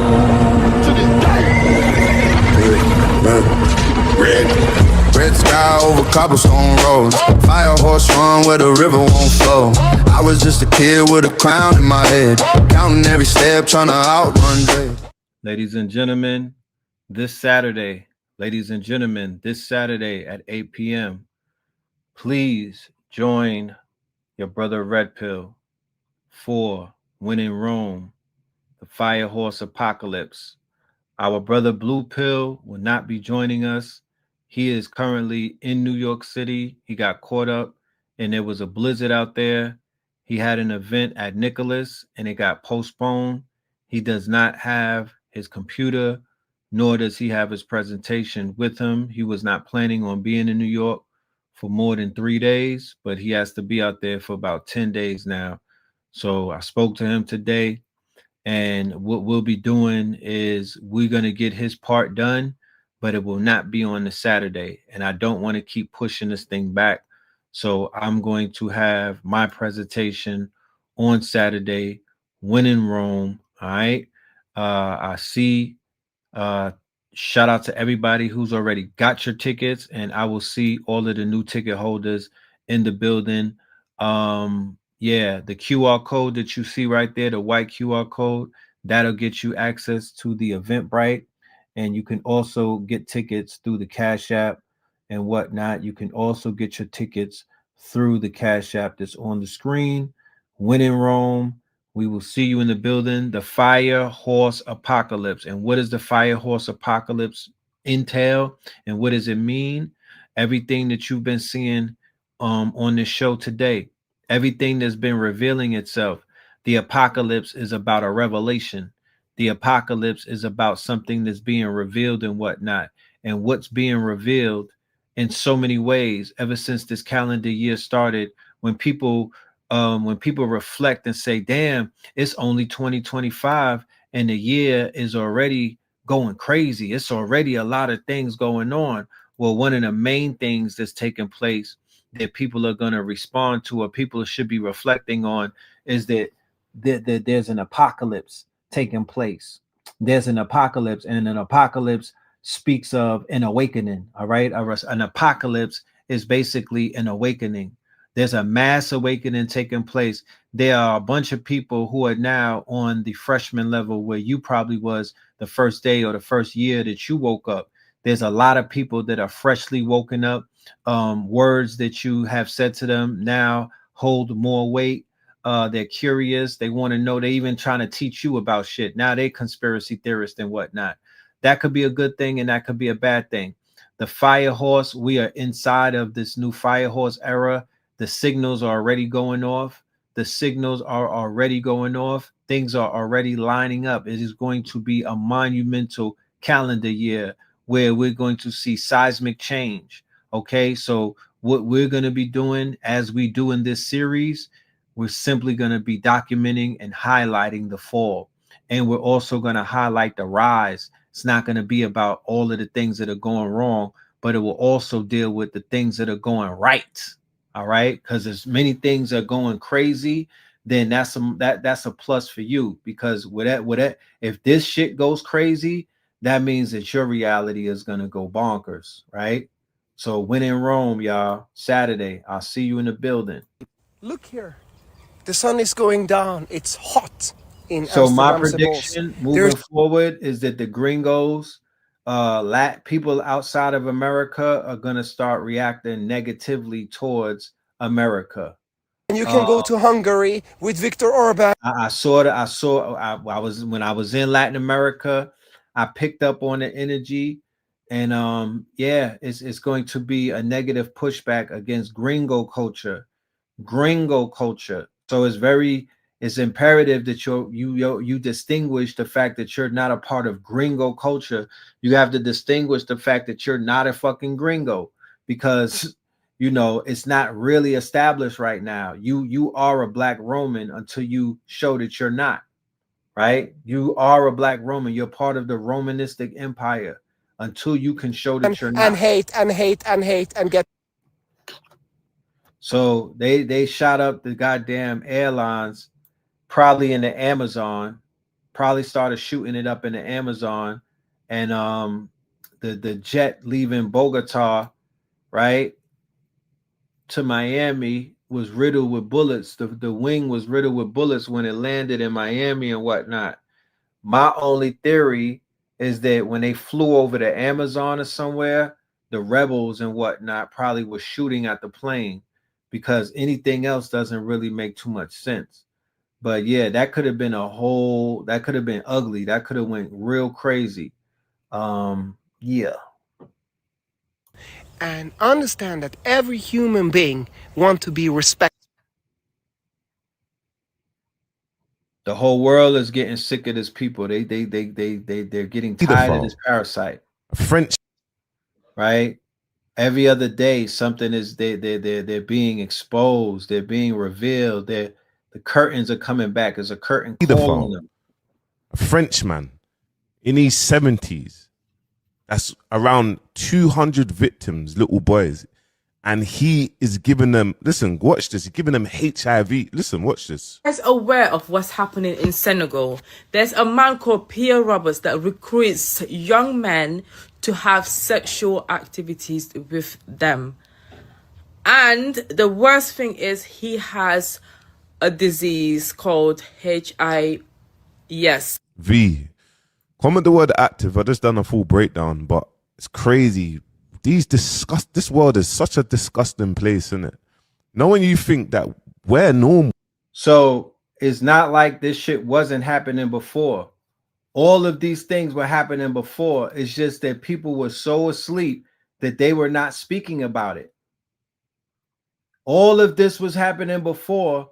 It's just that these people were so asleep that they were willfully ignorant to saying anything about it. But because we're in this era, because we're in this window and whatnot, a lot of alarms are being rung and whatnot. A lot of fires are being lit. A lot of people are being exposed. A lot of eyes are beginning to open up. And what does that mean? Ultimately, that somebody's life may be saved. Ultimately, somebody who has something to speak out on will get the bravery to speak out on it. Ultimately, it will deter people who have been blatantly doing they've been doing atrocities in plain sight. They've been getting away with, they've been so cocky with it. They've been getting away with so much that they literally started to become super arrogant and cocky with their devilishment. Like the Balenciaga photo shoot and everything. They were just putting it in people's faces. So yeah, they need some type of pushback. Consciousness is a kryptonite to them. Consciousness is a kryptonite. The more people find out about what they're doing, the more people discover who the fuck is around them, the more people are aware of who they are versus who they're not. Because you don't even need to be exposed to the wickedness of the world to basically be protected. All you have to do is to come into an enlightenment as to who the hell you are, and that will really begin to shield you. You'll build up a discernment and whatnot. You will not attract the devil. You will not attract the parasites. You will not attract the dust mites and whatnot. There's an attraction. There's a pheromone that they're attracted to. So what we are attempting to do is build up that auric field so these parasites don't attach. That and that's on a macro and a micro level. It starts individually and it goes into the whole entire diaspora. But no, we're not even normal. These weirdos, like there's too many of them. It's crazy. He has that disease, so he recruits the less privileged from the street and organize parties to have sexual activities with these young men. He's been doing this for the past 10 years. He has been arrested, even in prison. Listen, guys, comment the word active, head to Bounce or YouTube or link in bio. It's disgusting, man.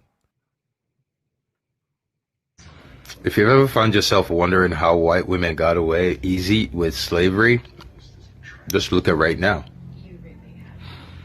If you've ever wondered how white women managed to not take any blame for slavery, how white women have managed to just slide through life, through history, and escape just look at right now. No one is talking about the number of white women in the Epstein list who were offering up their daughters and their sisters. Hello. There were women. Okay, there's an Arab woman offering up her sister, but the doctor at Mount Sinai Hospital, who had a 15-year-old daughter with friends coming over, she invited Epstein over to her house. The princess, whatever, like the number of white women in that list that were offering up their daughters. Let's not forget that Epstein paid a white woman and sent her to Columbia University, where they got her admitted through illegal means. Now the people that admitted her have been fired. But Epstein got himself a white woman to become a dentist so that she can help take out the teeth of children so that they cannot bite back when they... It's a woman that did that. White women were offering their children, their daughters. White women were offering their daughters to Epstein. But nobody, everyone's just talking about everything else in the Epstein list. And somehow we've just managed to just gloss over this one fact. And that's how white women got the pass for slavery. Be a hot take, but if America wants to actually heal, we need to completely end the concept of whiteness. White people like to claim to this idea that we are inherently a superior race. The concept of whiteness wasn't invented until the 17th century. Even then, it was only used to justify oppression of people based off their skin color. So you could easily identify who was somebody in power and who wasn't. You saw a white person walking down the street versus a black or brown person, you can immediately assume social status, which if you're trying to extract wealth from those individuals, makes it very easy to tell the place of those people. That's why I think it's so ridiculous when people are like, oh, white people are superior, because we literally could not do anything throughout history by ourselves. We had to have black and brown people do it for us because we're so fucking incompetent. Whiteness isn't real. It's a social construct made up under capitalism to exploit wealth and extract resources. You are not special because you have lighter skin. You are not God's chosen people because you have light skin. Even calling yourself a white person doesn't even make any fucking sense, because it was something that was created relatively recently and only under the basis of creating a system of slavery and oppression. The concept of race as a whole is completely made up. So shut the fuck up. When you think about it, I mean, let's take a toll, right? Let's take a quick toll. Was there this much white backlash or mayonnaise meltdown during 2020 with George Floyd, or has there been an increase in a mayonnaise meltdown right now in 2026? Press 1 if it was 2020. Press 2 if there's been an increase in a meltdown in 2026 with white people going against other white people and telling on each other and having mayonnaise meltdowns. I want to get a little bit of insight, because they done ramped it up a little bit. You know what I'm talking about?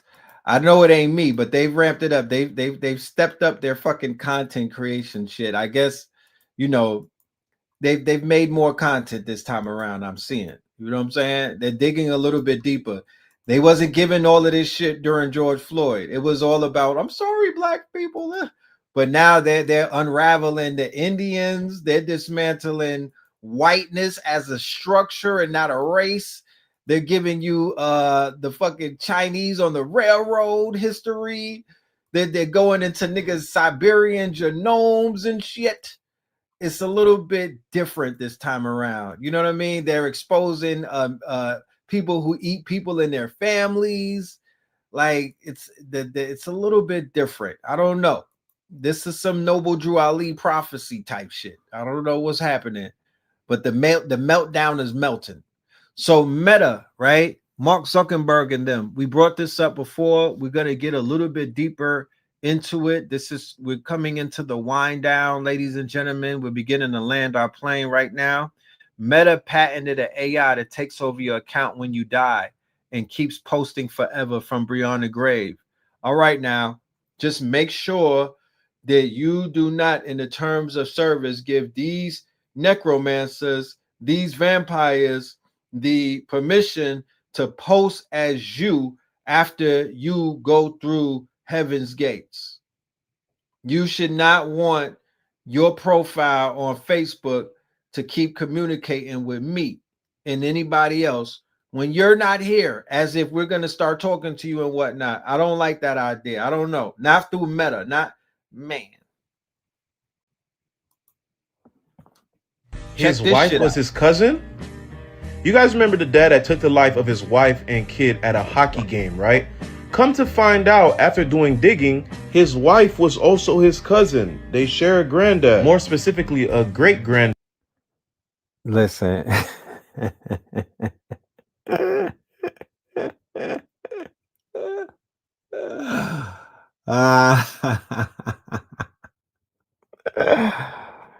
Oh man, this shit is crazy, bro. This is a Jerry Springer episode right here. This is the effects of Jerry Springer, ladies and gentlemen. Dead ass, yo. This is the ghost of fucking Jerry Springer. If I ever seen it, bro.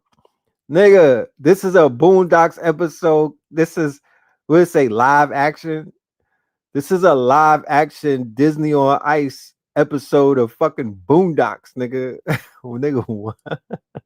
Dad, which makes them first cousins once removed.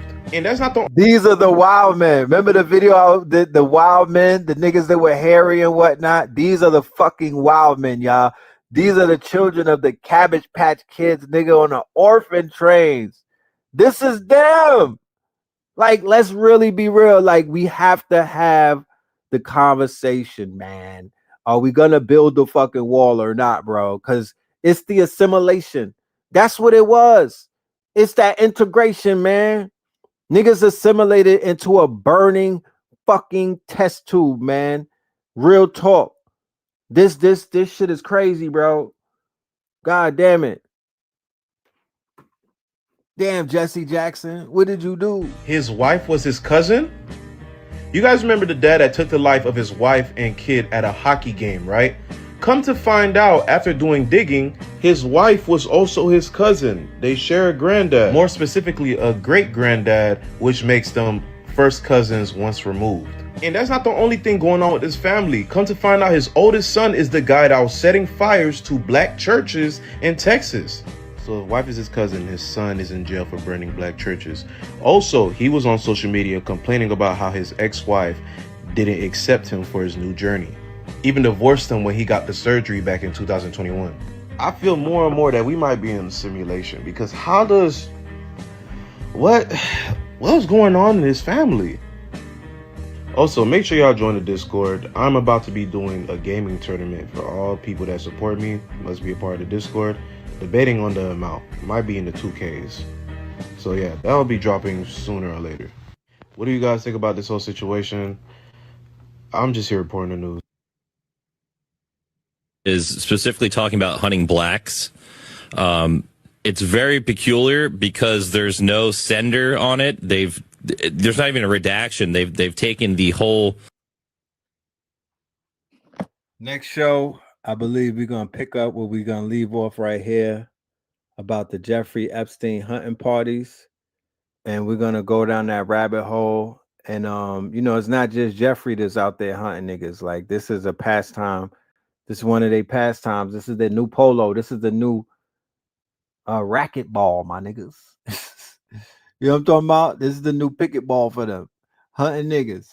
Sender name off, and it's very mysterious, if you will. But it says the snipe hunt is over. Moon crickets in field bag. And moon crickets is an old racial slur for blacks, for slaves that would work overnight. And then he says, guess what? And then he drops the hard R right here. That's Epstein here. And people say, oh, well, what's the big deal? We have even the BBC admitting these big globalist groups and organizations in Bosnian war zones doing these hunting things. This comes up over and over again, but give us the latest. So yes, this has been going on for a long time. That it's always been talked about that these hunts happen very similar to like a private ranch where you'd have turkeys running around and they're all enclosed in a place where they can't escape. So they would take humans that maybe didn't want to be raped anymore and we're starting to fight, and then they'd say, all right, we're going to send you out in the field and we'll have our last little fun with you. Called it the most dangerous game. And then we have another email here from the Rothschild. Arian de Rothschild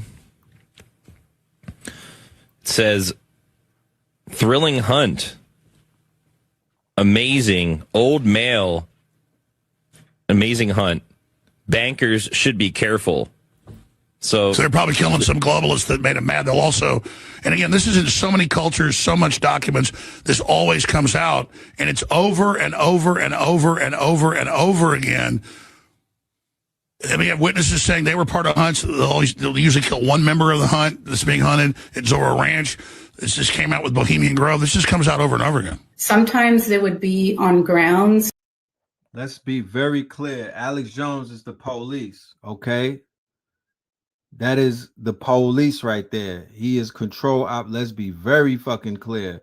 He's another one of those Joe Rogan types that sits around willfully ignorant to shit that they more than likely participated in, that they more than likely have their hands in.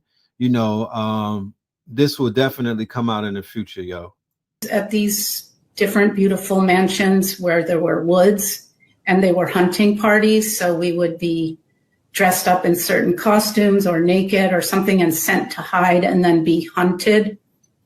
There would always be a child or maybe more than one unalived at the end of this. And actually, these people, I have seen cooked babies brought out on platters.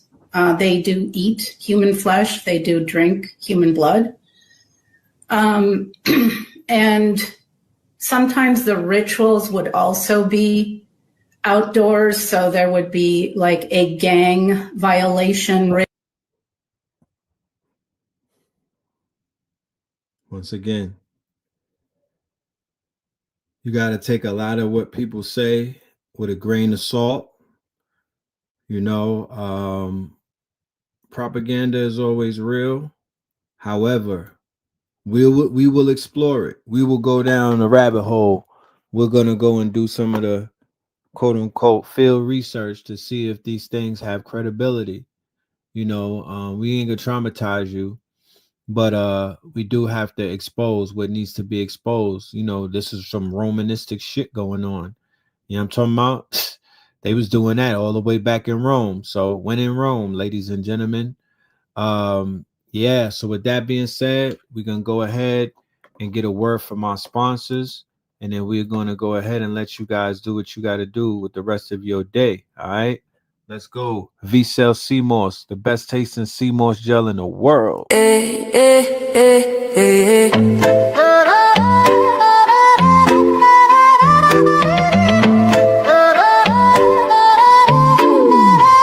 V-Cell in my cup, I'm feeling boss. 21 flavors powered by sea moss. Glow from within, yeah, we never fall off. Count it up, 99 minerals, flaws. V-Cell in my cup, I'm feeling right. Sip to the sunrise, dance to the night. From the ocean's kiss to your city lights. 21 flavors, pure health in every bite. Drip so clean, we're custom made. From reef to street, we elevate. Gold green gel, set the record straight. Nature in a bottle, that's a better way. Charge me up, no caffeine crash. Clean energy, steady splash. From skin to gut, yeah, we live from within. Wellness on 10, let the rhythm begin. Pour it up, pour it up. Feel the wave, body thanking me. Every sip, ocean wisdom in this glass. V-Cell magic, sea moss. V-Cell in my car, I'm feeling boss. 21 flavors powered by sea moss. Glow from within, yeah, we never fall off. Count it up, 99 minerals, flaws. Island breeze in the city maze. We're mineral rich in 1,000 ways. Immunity high like the summer rays. Hydrate the hustle, fuel your days. Berry, mango, ginger, lime. Pick your flow, your flavor, your time. Beauty and balance, we redefine. Every little sip, align your shine. Pour it up, feel the wave. Body thanking me for every sip. Ocean wisdom in this glass. V-Cell magic, sea moss. V-Cell in my car, I'm feeling boss. 21 flavors powered by sea moss. Glow from within, yeah, we never fall off. Count it up, 99 minerals, flaws. From the coral choir to the heartbeat drum. Roots run deep where the wild tide hum. Real ones know where the glow comes from. V-Cell in the mix now, watch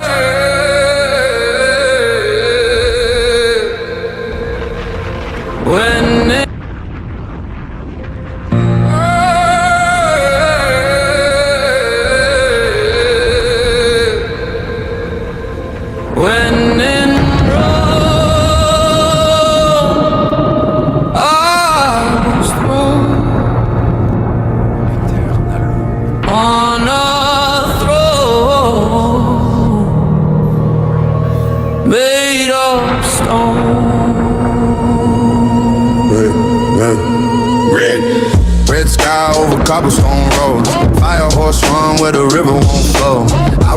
kid with a crown in my head, counting every step, trying to outrun dread.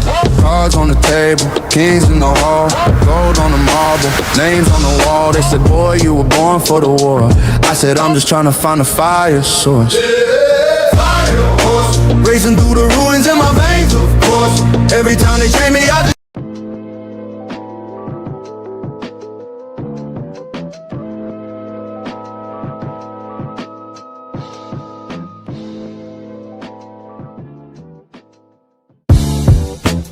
can't beat us, join us, please bring your coinage.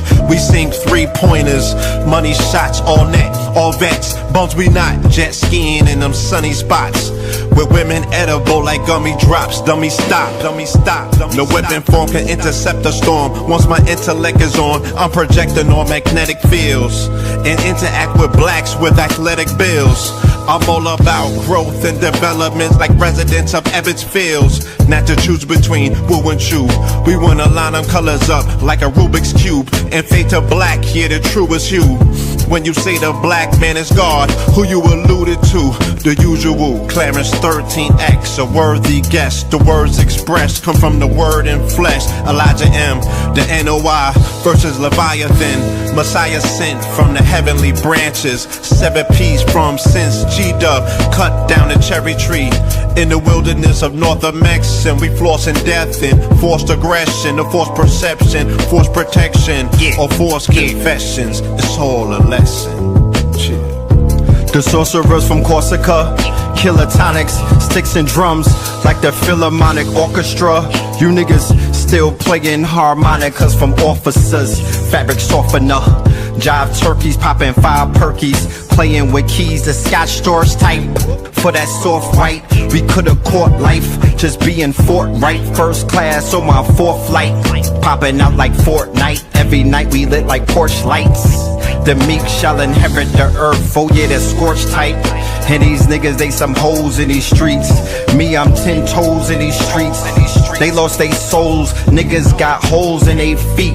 Shit, I'm just worried about the craft and how to perfect it. Not worried about the craft, yeah, that's out of perspectives. Focus on the chip like I'm Robert Kraft, and then how to protect it. It's the waves of the oceans. Get to the money, nigga, save your emotion. Descendant of the slaves in the graves in the oceans. Mastermind that the waves is in motions. These niggas, they addicted to the folly, addicted to that molly. Making me a movie, them sticks made of holly. I'm Dr. Manhattan, sitting on top of Manhattan. When I get all 5 rings, snap my fingers and pop up on satin. Dressed in all black, yeah, drop top the Phantom. Best.